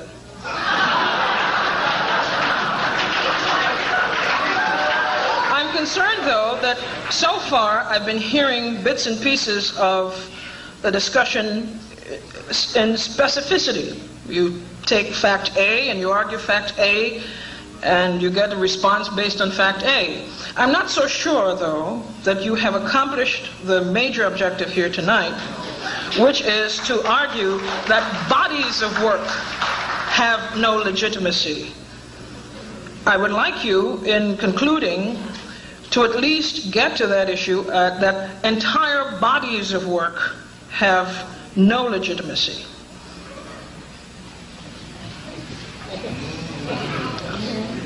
What does that mean? Yes. All right, the order would be as follows. We'll start with Dr. Rogers, and then we will go to Dr. Lefkowitz, to Dr. Bernal, to Dr. Clark.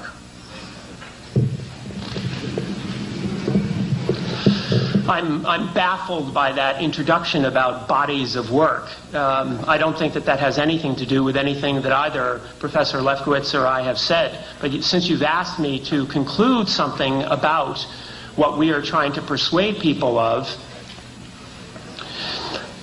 what I would say is this, that professors... I just don't want you to conclude about something that was not asked, so I would like to document it from the book.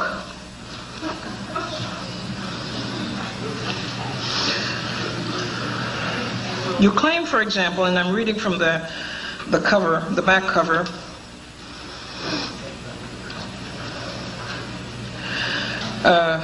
the contributors to this volume argue that Bernal's claims are exaggerated and in many cases unjustified. You say also in the work, Bernal proposed a radical reinterpretation of the roots of classical civilization, contending that ancient Greek culture derived from Egypt and Phoenicia, and that European scholars have been biased against the notion of Egyptian and Phoenician influence on Western civilization. Since this is a 20-member compendium, I think it suggests that they're attacking a body of work. I hope that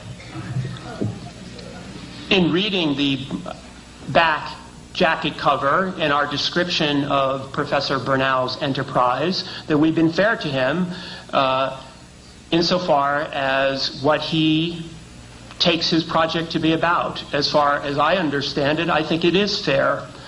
My conclusion about that has to be framed in terms of what the object of that body of work is about. Professor Bernau says that his object, the cultural purpose, political purpose of Black Athena is to lessen European cultural arrogance. My question is, does it lessen European cultural arrogance to argue that early Greek culture was derived from Egypt and or Phoenicia? If we start out from the premise that we study Egypt or Phoenicia for what they contributed to early Greek culture, my opinion is that we are undervaluing Egypt and Phoenicia. And therefore, the project itself is, in the end, essentially Eurocentric and is its own refutation.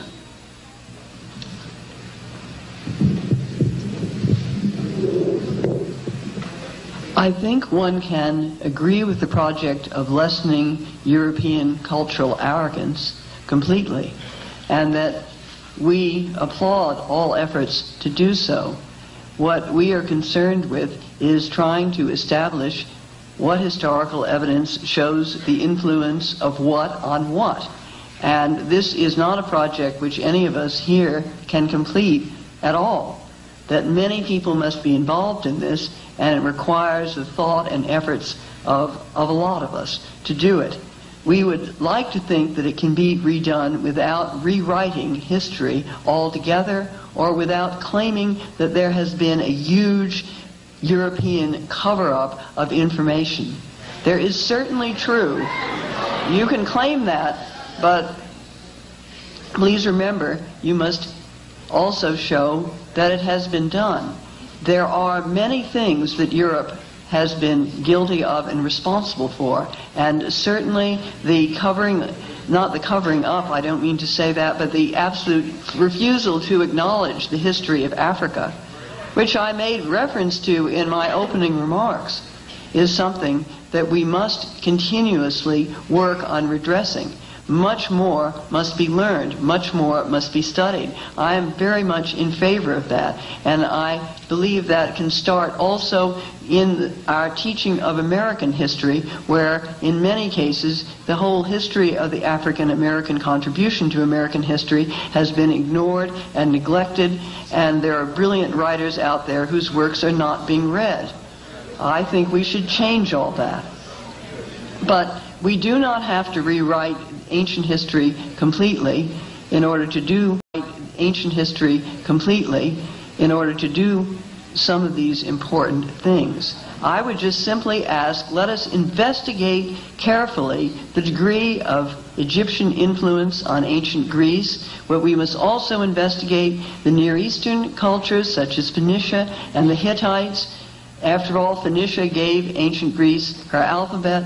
They didn't learn the alphabet from the Egyptians. It was too hard. It was easier to get it from the Phoenicians.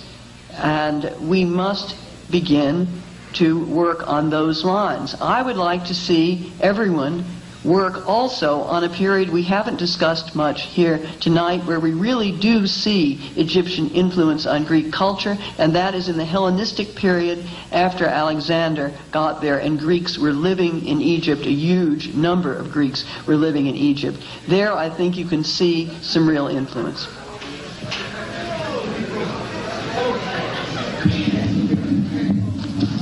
This is now the third debate that we have had, and I'm very struck by what I see as a discrepancy between Mary Lefkowitz's speech and her writing.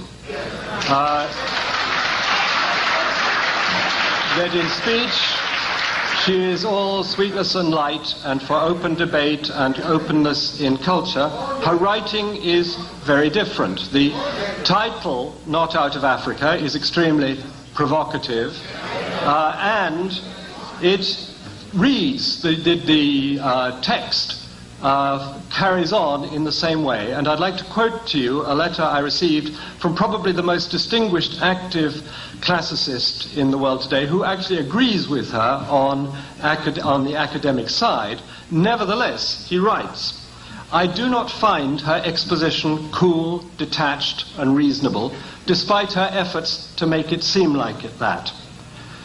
It is, in fact, as I wrote in my review, an impassioned polemic.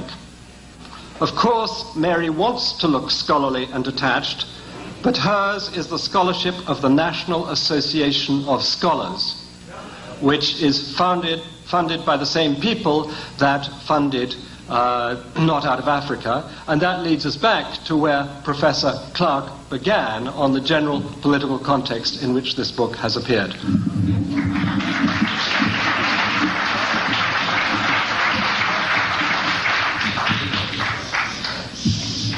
I will defend Professor Lefkowitz's innocence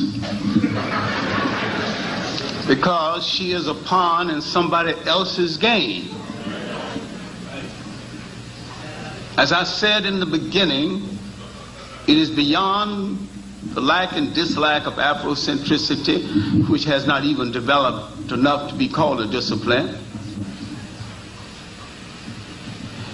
It is a world war to prepare the mind to accept the re-enslavement of Africa, to remove from the mind of all people anything good that the African has done, and to ignore the fact that Europe set up Africa to fall apart by imposing on Africa, through miseducated Africans, a nation state. The nation state is un-African. The African thrived at his best in the territorial state.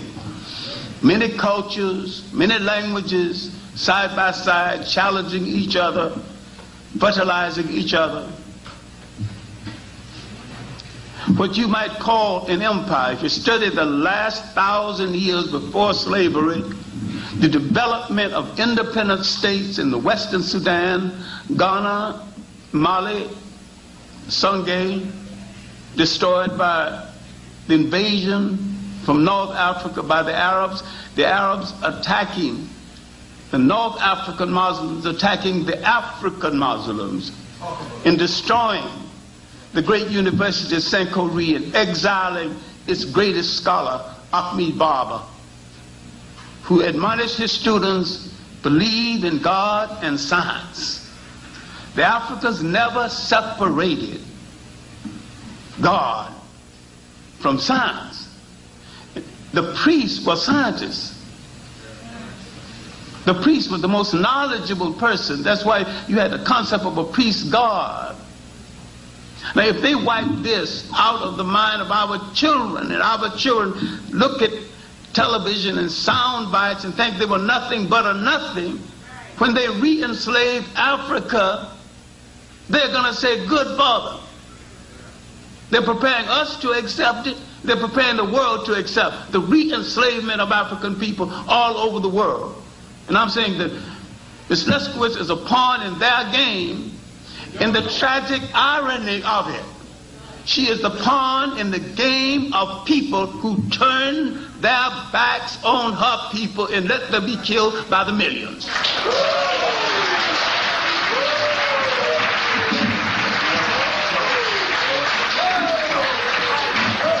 American intelligence, French intelligence, British intelligence, The intelligence of the Western world knew exactly what was happening to the Jews in Germany. We raised our voice against this in the old Harlem History Club, 1939 to the death of the leader in 1941. If you think that, if we get into the nonsense about black anti-Semitism, blacks have always had a sentimental attachment to the Jews. They actually believe the Bible. You know, we are the true believers. We out Pope to Pope. We out Muhammad. But religion has always been a political thing to Europeans, and still is. And when it no longer serves them politically, they're going to discard it. They turned their backs and let this happen. Now they're creating a new game because Europe had spoiled Europe. They want to take some geography outside of Europe. They say the people they're going to take the geography from are unworthy. They can't rule themselves. Of course, they cannot rule themselves in artificial states set up by the Europeans. First place that Africa has to do is to get rid of these borders. Re-establish the borders along the old lines and integrate Africans into Africans.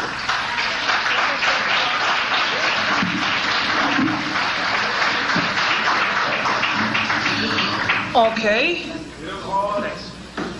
Well, now it's the time for you to talk. And again, I'm going to be ruthless. You should have questions, and we're interested in dialogue, not diatribe.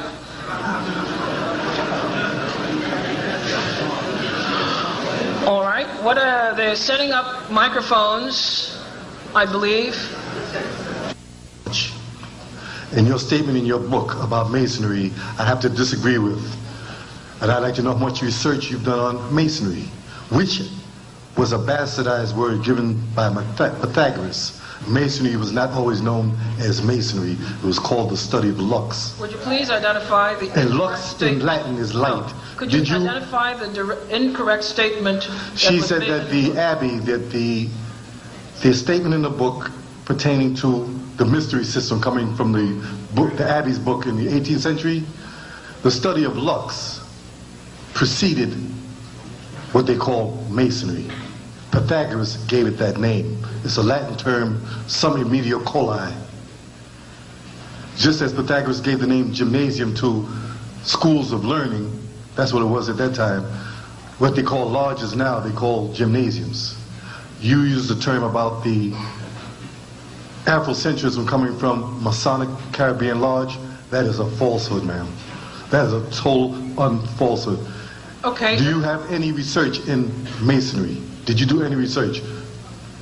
I refer you to the section of my book which has the footnotes in it, and I would appreciate it if you feel these things are true, that you write me about it, and I'll respond. I have read your book. No, I have read your book, and I have already, within 50 pages, 47 rebuttals to your book. When mine comes out, you'll have it, ma'am.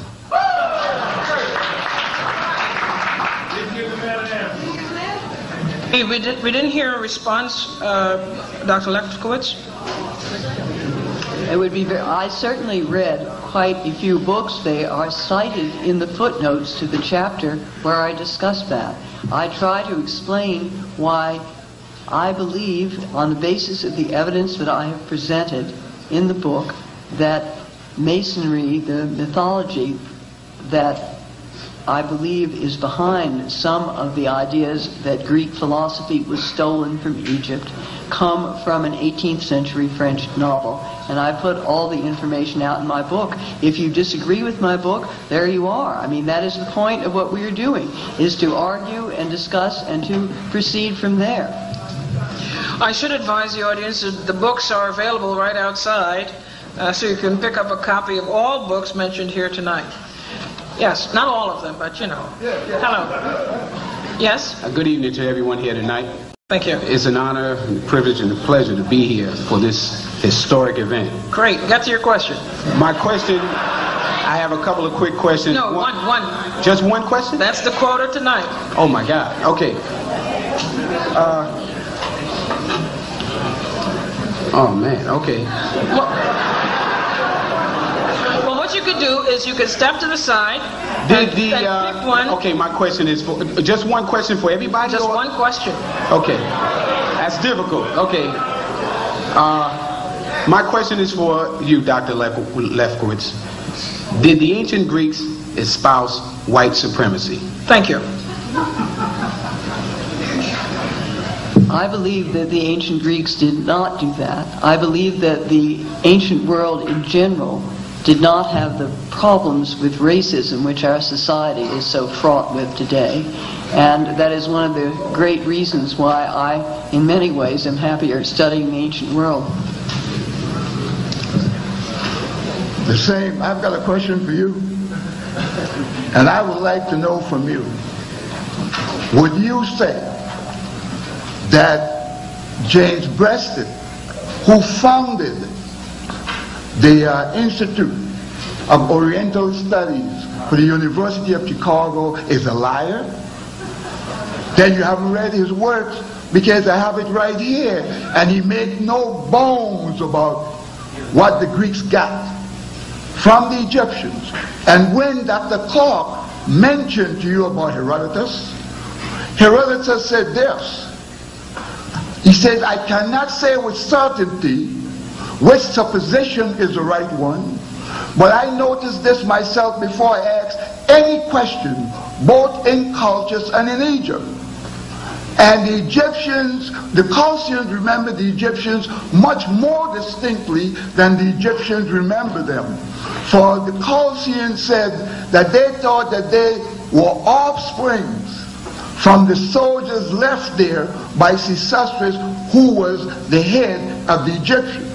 He went on further to say that the Chaldeans, the Egyptians and Ethiopians had black skin and woolly hair.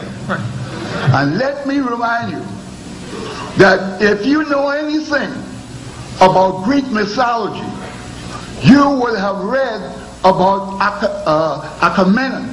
Agamemnon in Greek mythology is actually King Amenhotep III. It's Agamemnon, actually. Agamemnon.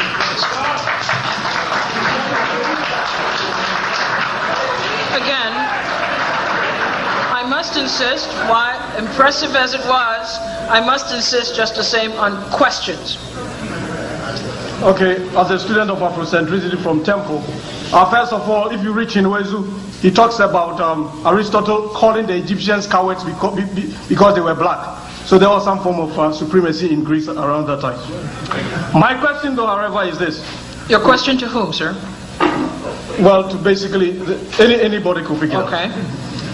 Why do these Hellenists, or whatever you call them, these Greek scholars, Eurocentric classicists, find it so difficult, okay, to admit the Africanity of Egyptian civilization when you have practices like circumcision, which even Semites like Abraham comes to the area to learn and all of that. When you look at the American Heritage Dictionary, for instance, even though you have African words in the dictionary, we are not part of the world root of languages and all of that. How can you cut off a whole seminal culture and yet refuse to accept, you refuse to accept the contribution of African civilizations to Mycenium or whatever, and yet you appropriate our languages and our cultures, even though linguistically we've been excluded from this language too. How do you do All right, that? thank you.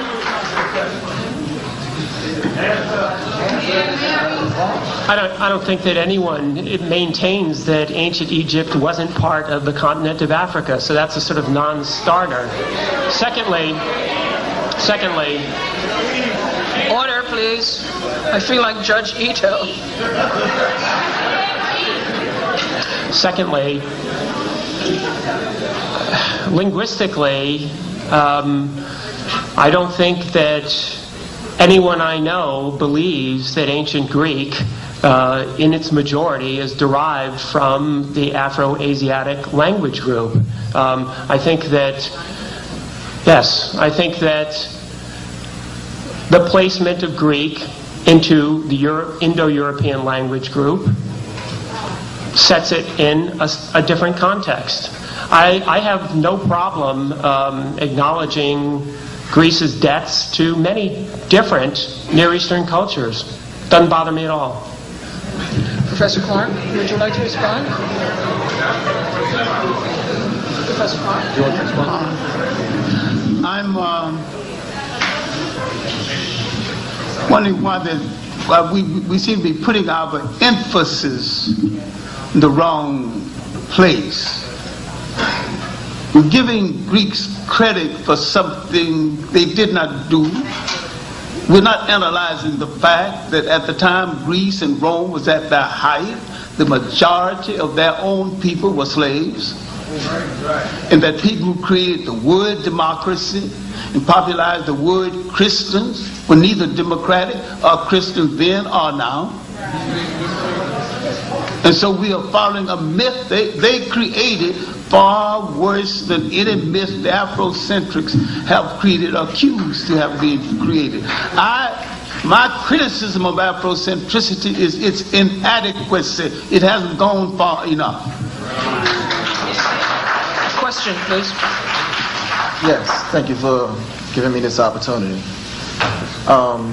For number one, I would like to say I think Mary is just here to sell a book. And number two... We're not going to make those kinds of observations. We're going to get to your question. Question. It's to Mr. Bernal. And he made one remark in a previous debate that they had together that the library in Alexandria was Greek created. I would like to know, how did he come to that conclusion? Well, first of all, that it was built in a city, Alexandria, which was built by the Greek or Macedonian conquerors of Egypt, and the library was built in it. Now, what the precedents for the library is difficult. Perhaps Aristotle's collection of books in the Lyceum were precedent, but there were clearly Egyptian libraries per Ankh II. So the idea of a library, I think, is Egypto-Greek. But that library itself was clearly constructed after Aristotle's death and under the domination of Greeks. Anybody else? Anybody would like to respond? Professor Clark? I think the whole concept of the library at Alexandria might be an often repeated myth, and it might not have existed at all. We have not found any foundation. Now you can burn the building, but you can't burn the foundation because that's underground. Well, according to most information I know, the books in the library consist of raping a lot of small libraries in Egypt. And so when they burned down the library, they burned and lost to the world information that will never be recovered. So I don't think the library was a service, although it is spoken of as a high point of Greek intellectual contribution. It was not. It was part of Greek imperialism, the raping of the small African libraries, and consolidated the books. Had he left them scattered in small libraries, we might still have access to them. But you put them in one place, they got burned down, and the world can never recover that information. So I don't consider the library at Alexandria any compliment to African people or Greeks. Thank you. Thank you. Quick addition to that. The previous gentleman, or the gentleman before, raised the question of a gymnasium, and this question is really about a library. I quite agree with Professor Clark that to think of it in terms of any notion of a modern library is fundamentally deceptive. At the time that we do have literary sources for what was in the library at Alexandria, most of that information talks about papyrus rolls. Furthermore, a gymnasium in that time period is not a modern gymnasium, but I think, as the gentleman was implying, was a cultural institution involved with education, military training, and a lot of other activities. So,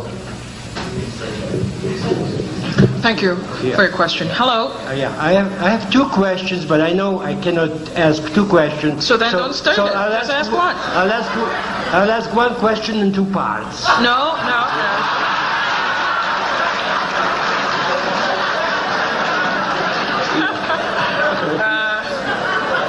Guess what?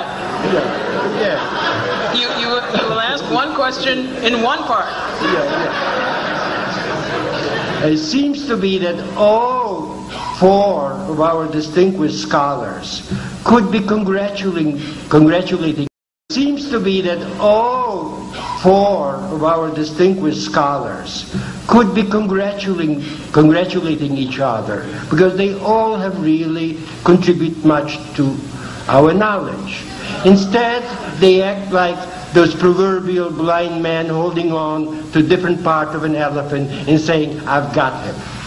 And the question is, why is it that you cannot appreciate each other instead of insulting each other? Now, thank you. That's it. No, second. No, there's no second. No, just a suggestion.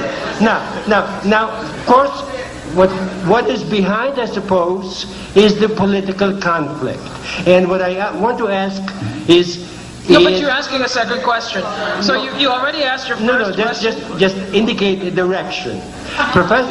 Did Professor Clark or did not Professor Clark state on WBAI, or whether it's recorded, that African Americans cannot be friends of the Jews in the United States because they are too powerful here? No. I did not state that. All right. No, he said that I stated it? Yes. I've never stated it. I never stated it all. I wanted to stay away from the Jewish question because everybody become a liar and a hypocrite when they're discussing it. They're dishonest. I want to also stay away from the Muslim question because everybody's dishonest when they discuss that. And I want to stay away from the fakery of Louis Farrakhan. Thank you. Thank you for your question. Next question, please.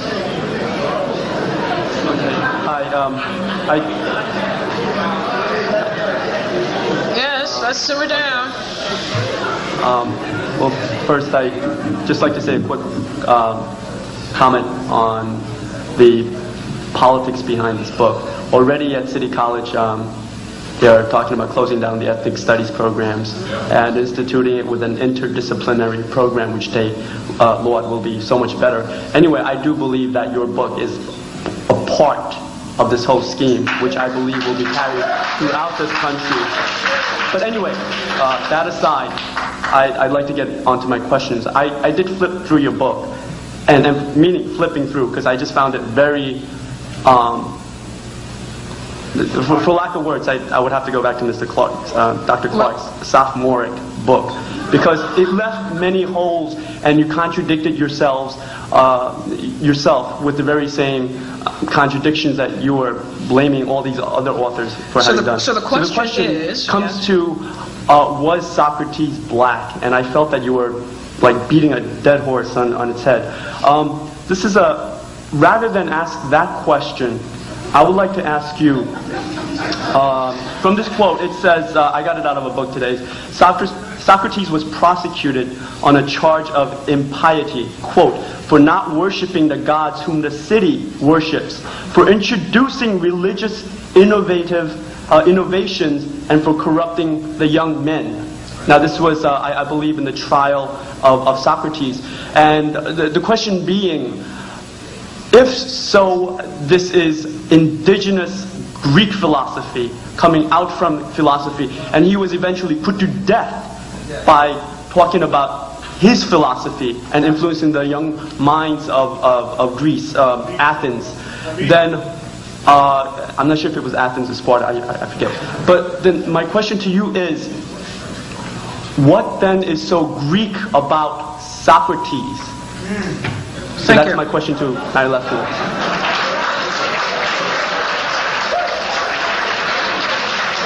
Well, to Mary Lefkowitz.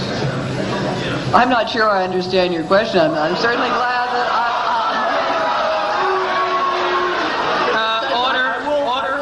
Order. Thank you. I will Greek about Socrates.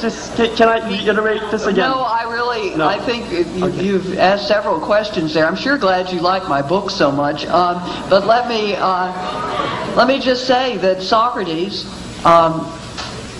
tells us himself that he never really left Athens except on military campaign, and he stayed within Greece. Now, introducing new gods, I think, was a reference to his own personal god, and that's why he was tried for impiety.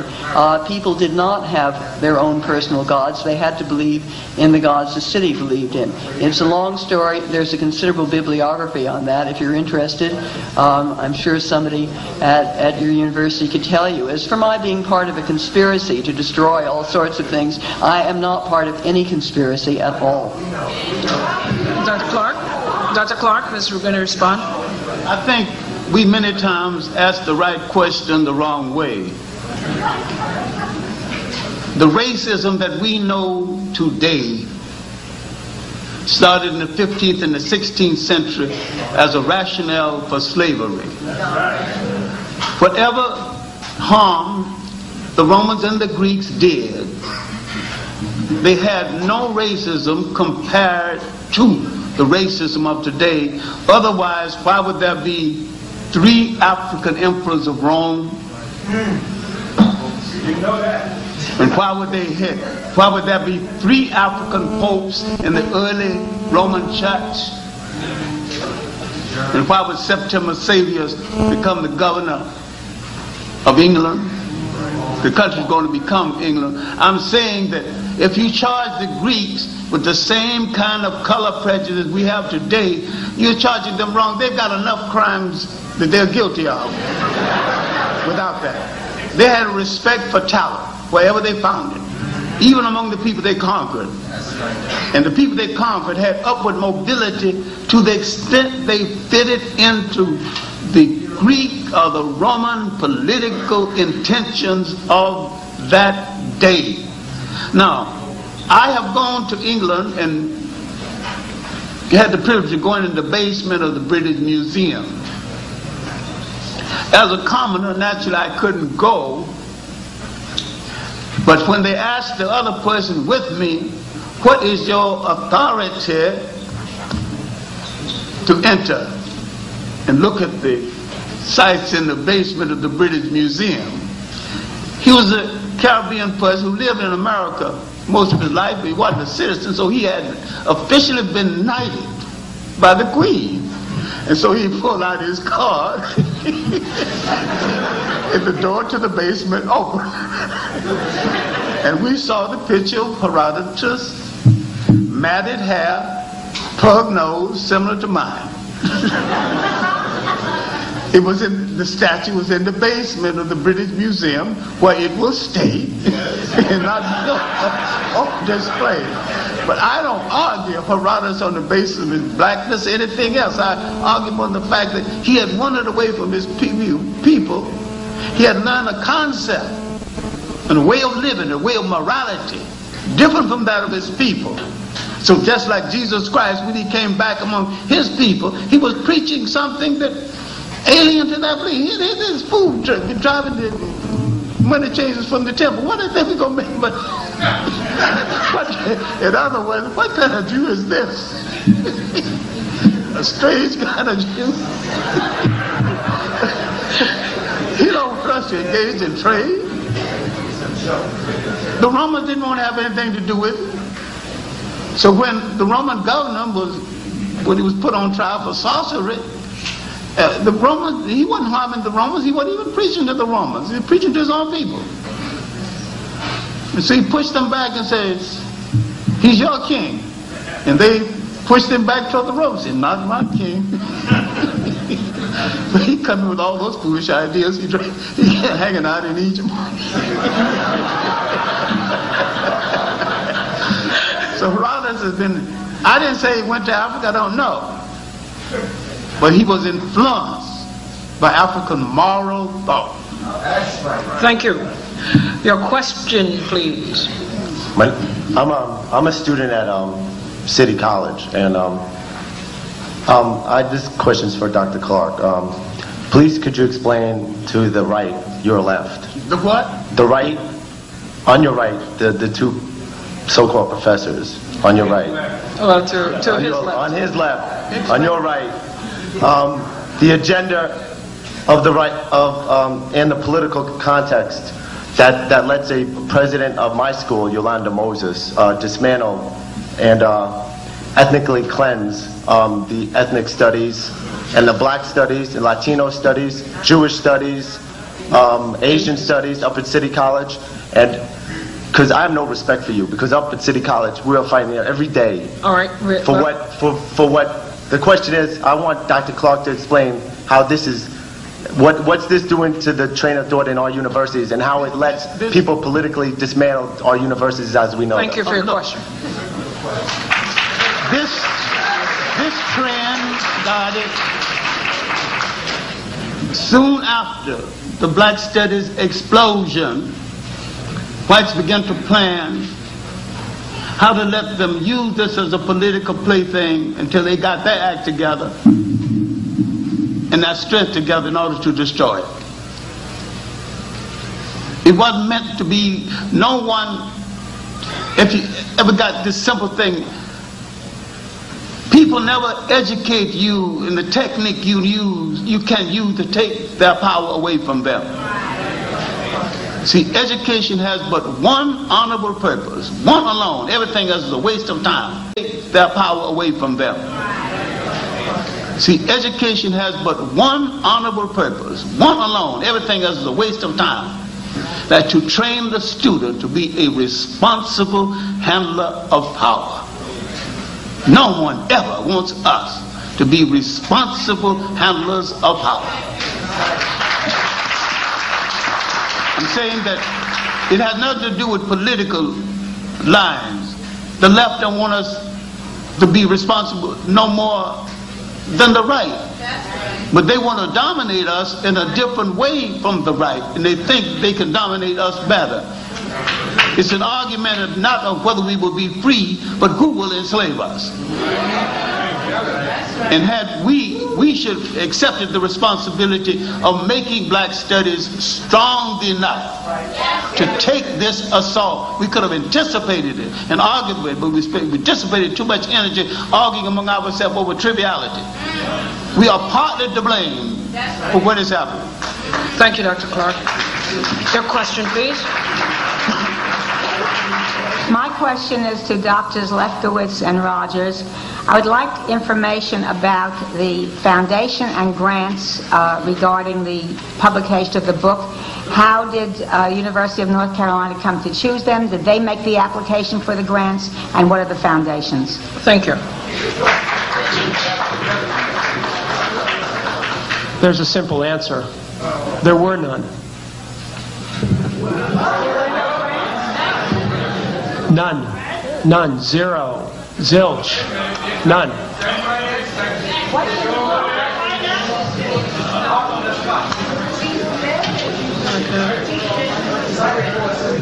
Except for a grant from Wellesley College, right?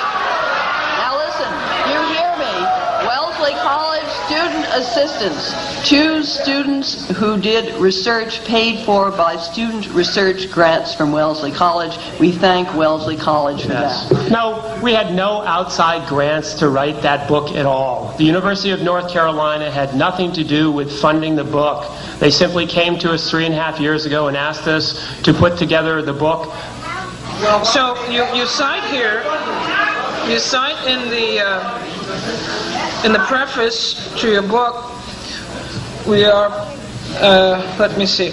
We thank Molly Levine of Howard University for generously allowing us to use the bibliography she had assembled, and the Ford Foundation. That's through Wellesley College. The Ford Foundation and Wellesley College, not through Wellesley College, for grants to support editorial assistance. Well, I'm sorry, but the Ford Foundation has a standing grant with Wellesley College through which Wellesley College disperses money to student research assistants. There is no political Well, all right, well, that's the answer. The answer is there's no direct foundation link. But that is as it applies only to Black Athena Revisited, and not to any other work by you, Dr. Lefkowitz. Yes? Okay. My question is for Professor Rogers and Lefkowitz. You claim to be in the interest of sharing knowledge and information for the betterment of the students that you teach and the people that you influence. For the duration of this debate, your colleagues on your right-hand side have given you books and information that challenge what you've said. I have not heard anything from you of a willingness to read or reassess some of the conclusions you came through with your book. So what I'd like to know is, now that you've been provided with that information, and if you're truly in the interest of telling the truth and doing the right thing, will you revisit some of what you've written? Thank you for your question. We wouldn't be here if we weren't interested in learning other people's views about these topics, but I would urge you to go and look at the bibliography of the book, which is very, very extensive and does, in fact, include many of the titles that we've talked about here this evening. But that's not the question. The question was, will you, given the information that you've been given tonight, by opposing views, let's say, are you going to take another look? Are you going to revisit Black Athena Revisited? Exactly. Actually, that was my question. we were told by Professor Bernal that he is working on a volume called Black Athena Writes Back, or is that right? So we're waiting for that. We thought it was only fair to give him a chance. But you really didn't answer my question. Well, I think I did. No disrespect. I just want to know, are you, now that you've been provided with some of these books, some of the information, names, in the interest of supposed scholarship, would you take a second look at some of the things that they're saying? Yes? Yeah. It was noted that neither Professor Lefkowitz nor Professor Rogers seem to have written down any of the books.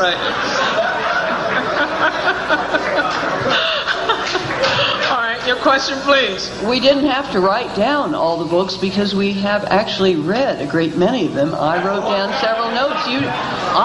If I do not agree with you, it does not mean that I have not read the same books. We'll move on. Next question, please. I need clarification first. Could I see the cover of Not Out of Africa? Because I don't want to base my question on something I heard about. Okay. Since this work, or what you do, is based on just scholarship and what have you, could you, as a graphic designer, could you explain that cover? I mean, yeah. I'm not a graphic designer. The cover was the cover of the New Republic article, of the New Republic, when my article that was a review of Martin Bernal's Black Athena first appeared. But you used it on the cover of your book. The publishers decided to use it again because it was a New Republic book and because they thought people might remember the original cover. It appeared in 1992. It appeared in 1992 when the Spike Lee film of Malcolm X had been very popular and everyone was wearing X caps. But I see, since we're talking about Not Out of Africa, how do you get an X cap? The cover features a bust. I suppose this is Socrates? Yes. Could be, but I don't think. I think it's generic philosopher. Is it Plato? Is it? It's not Herodotus. He doesn't have woolly hair.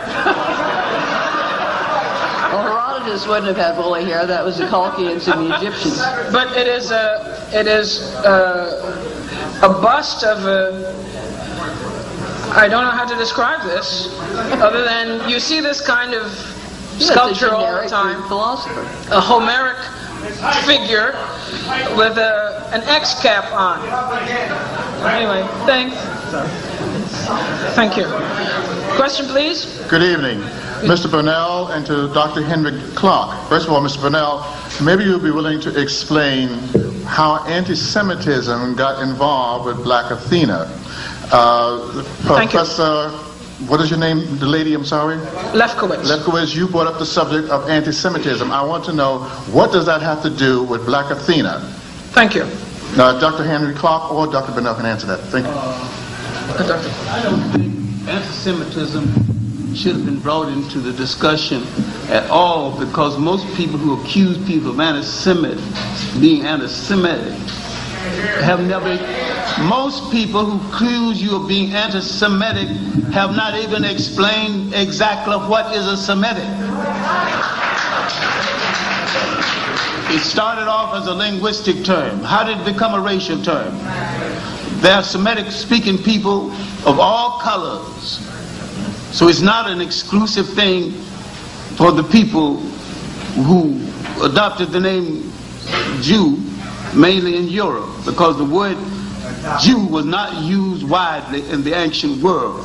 We knew people of the Hebrew faith, but there are people of the Hebrew faith in India, China, and it's a universal religion. A lot of people belong to it, including some misguided blacks who call themselves black Jews. Now, if you want to belong to the Hebrew faith, you just belong to the Hebrew faith. It's a right. Why you have to attach color to it? The Indians don't call themselves, brown Jews. They just call themselves people who belong to the Hebrew faith. And when they went to Israel, they got the shock of their lives by being reduced to second-class citizenship. I think that Black Athena has become involved with anti-Semitism in two ways.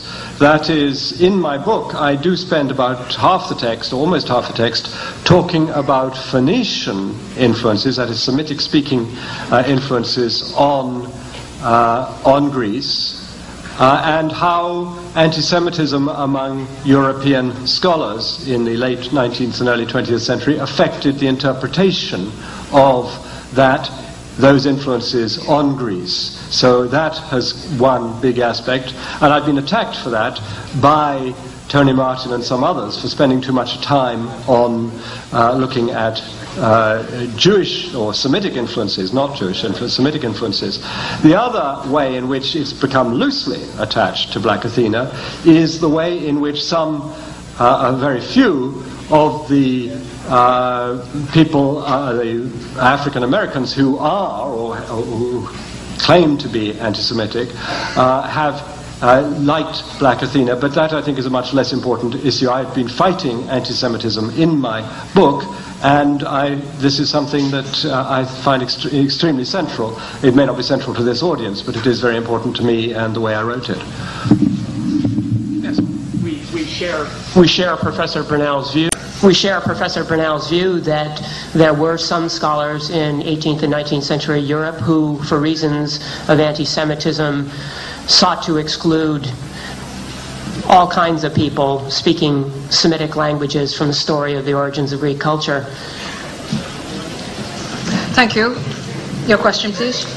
Yes, just to elaborate a little bit on the word Semite, you'll check the encyclopedia. It specifically states Afro-Asiatic, stretching all the way from West Africa into the eastern part of Africa, with a total of approximately 300 million people. Now, what I'd like to know is, first off, let me just read something here for you. And this comes out of Aristotle. Okay, it comes out of Aristotle. We're talking about philosophy. But one question, and quickly, please. Yeah, quickly. The military class and the farming class should be separate. Even today, this is still the case in Egypt, as it is in Crete. The practice began in Egypt. Okay? Then you come back again, it says, it was thus in southern Italy that a southern system of common tables originated. As we know, the population of southern Italy are black folks. Then it comes back and says the other institution mentioned above, the division of the body politic into classes, originated in Egypt, not in Crete. It continues. No, don't continue. Last one. Get to your question. The history of Egypt attests the antiquity of all political institutions. Here is Aristotle is giving his expertise on philosophy to the Egyptians, yet you sit there and say that it had nothing to do with Egypt. Explain, please.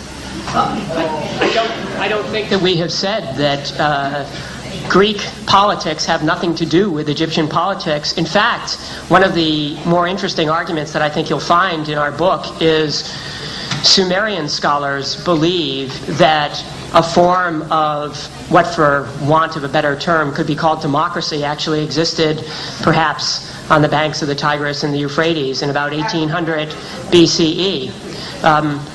I didn't quite understand the comment about the encyclopedia definition of Semitic, but I think I agree completely with Professor Clark that Semitic is not a racial term. It is not a term even of culture. In principle, it should be a linguistic term. Yes. I think one of the reasons why the title of my book is The Afro-Asiatic Roots is because Afro-Asiatic is a super family which includes both ancient Egyptian and Semitic and many other African languages like the Chadic group and Hausa and all the rest of it. And it was one of the reasons why I wanted to be able to include both the Semitic and the Egyptian linguistic and other influences on Greece. So that, I think, is important. Now, yeah, okay, come back. Thank you. Your question, please. Hotep, Dr. Clark, may I speak? Yes, go ahead, please. Thank you, sir. We at Temple University, the African American Studies Department, have taken serious Dr. Clark's question. We're going to be issuing within 2 months a comprehensive document that go back thousands of years that includes scholars from every part of the African world, including Dr. John Henry Clark, Fan Fanon, everyone from Hotep. So this will be coming out within 2 months. So this will answer a lot of the questions that are being raised today, because we're taking a scholarship serious. And what I want to do, the question is to those two professors from Wesley. I find the book very disingenuous. I found one of the person that you mentioned and wrote inspirational in the book, Dr. Ben, our beloved Dr. Ben Jackahannon. And I've known him for over 22 years. Your question, please. And Dr. Ben, in his 22 years of being a chematologist, had never said one time that he was an Afrocentrist. I mean, why did you say that Dr. Ben speaking at Wesley College was one of the reasons that you picked up on this project to make the Afrocentric project disingenuous? Dr. Ben has never said he is Afrocentric, not one time in the 22 years I've known him, and I know other people that known him like Dr. Jeffers and him probably more years than that. So what is this? Is this poor scholarship, or this just an attempt to continue the attack on Africa? Why do you find Africa so difficult? Thank you very much.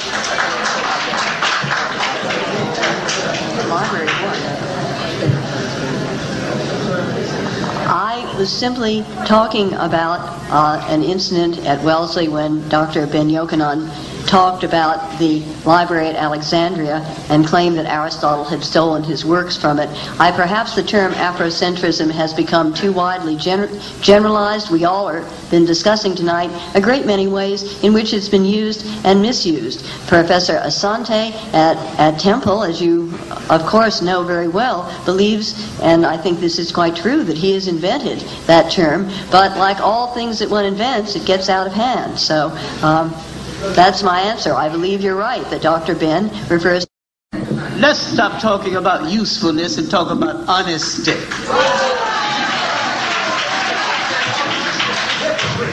Let's talk about the making of the United States, the design of this country. That it was designed as a haven for free white Protestant males, middle class and up, those who agree with the prevailing political status quo and who own property. Everybody else in this country who think this country was designed for them are telling themselves a lie.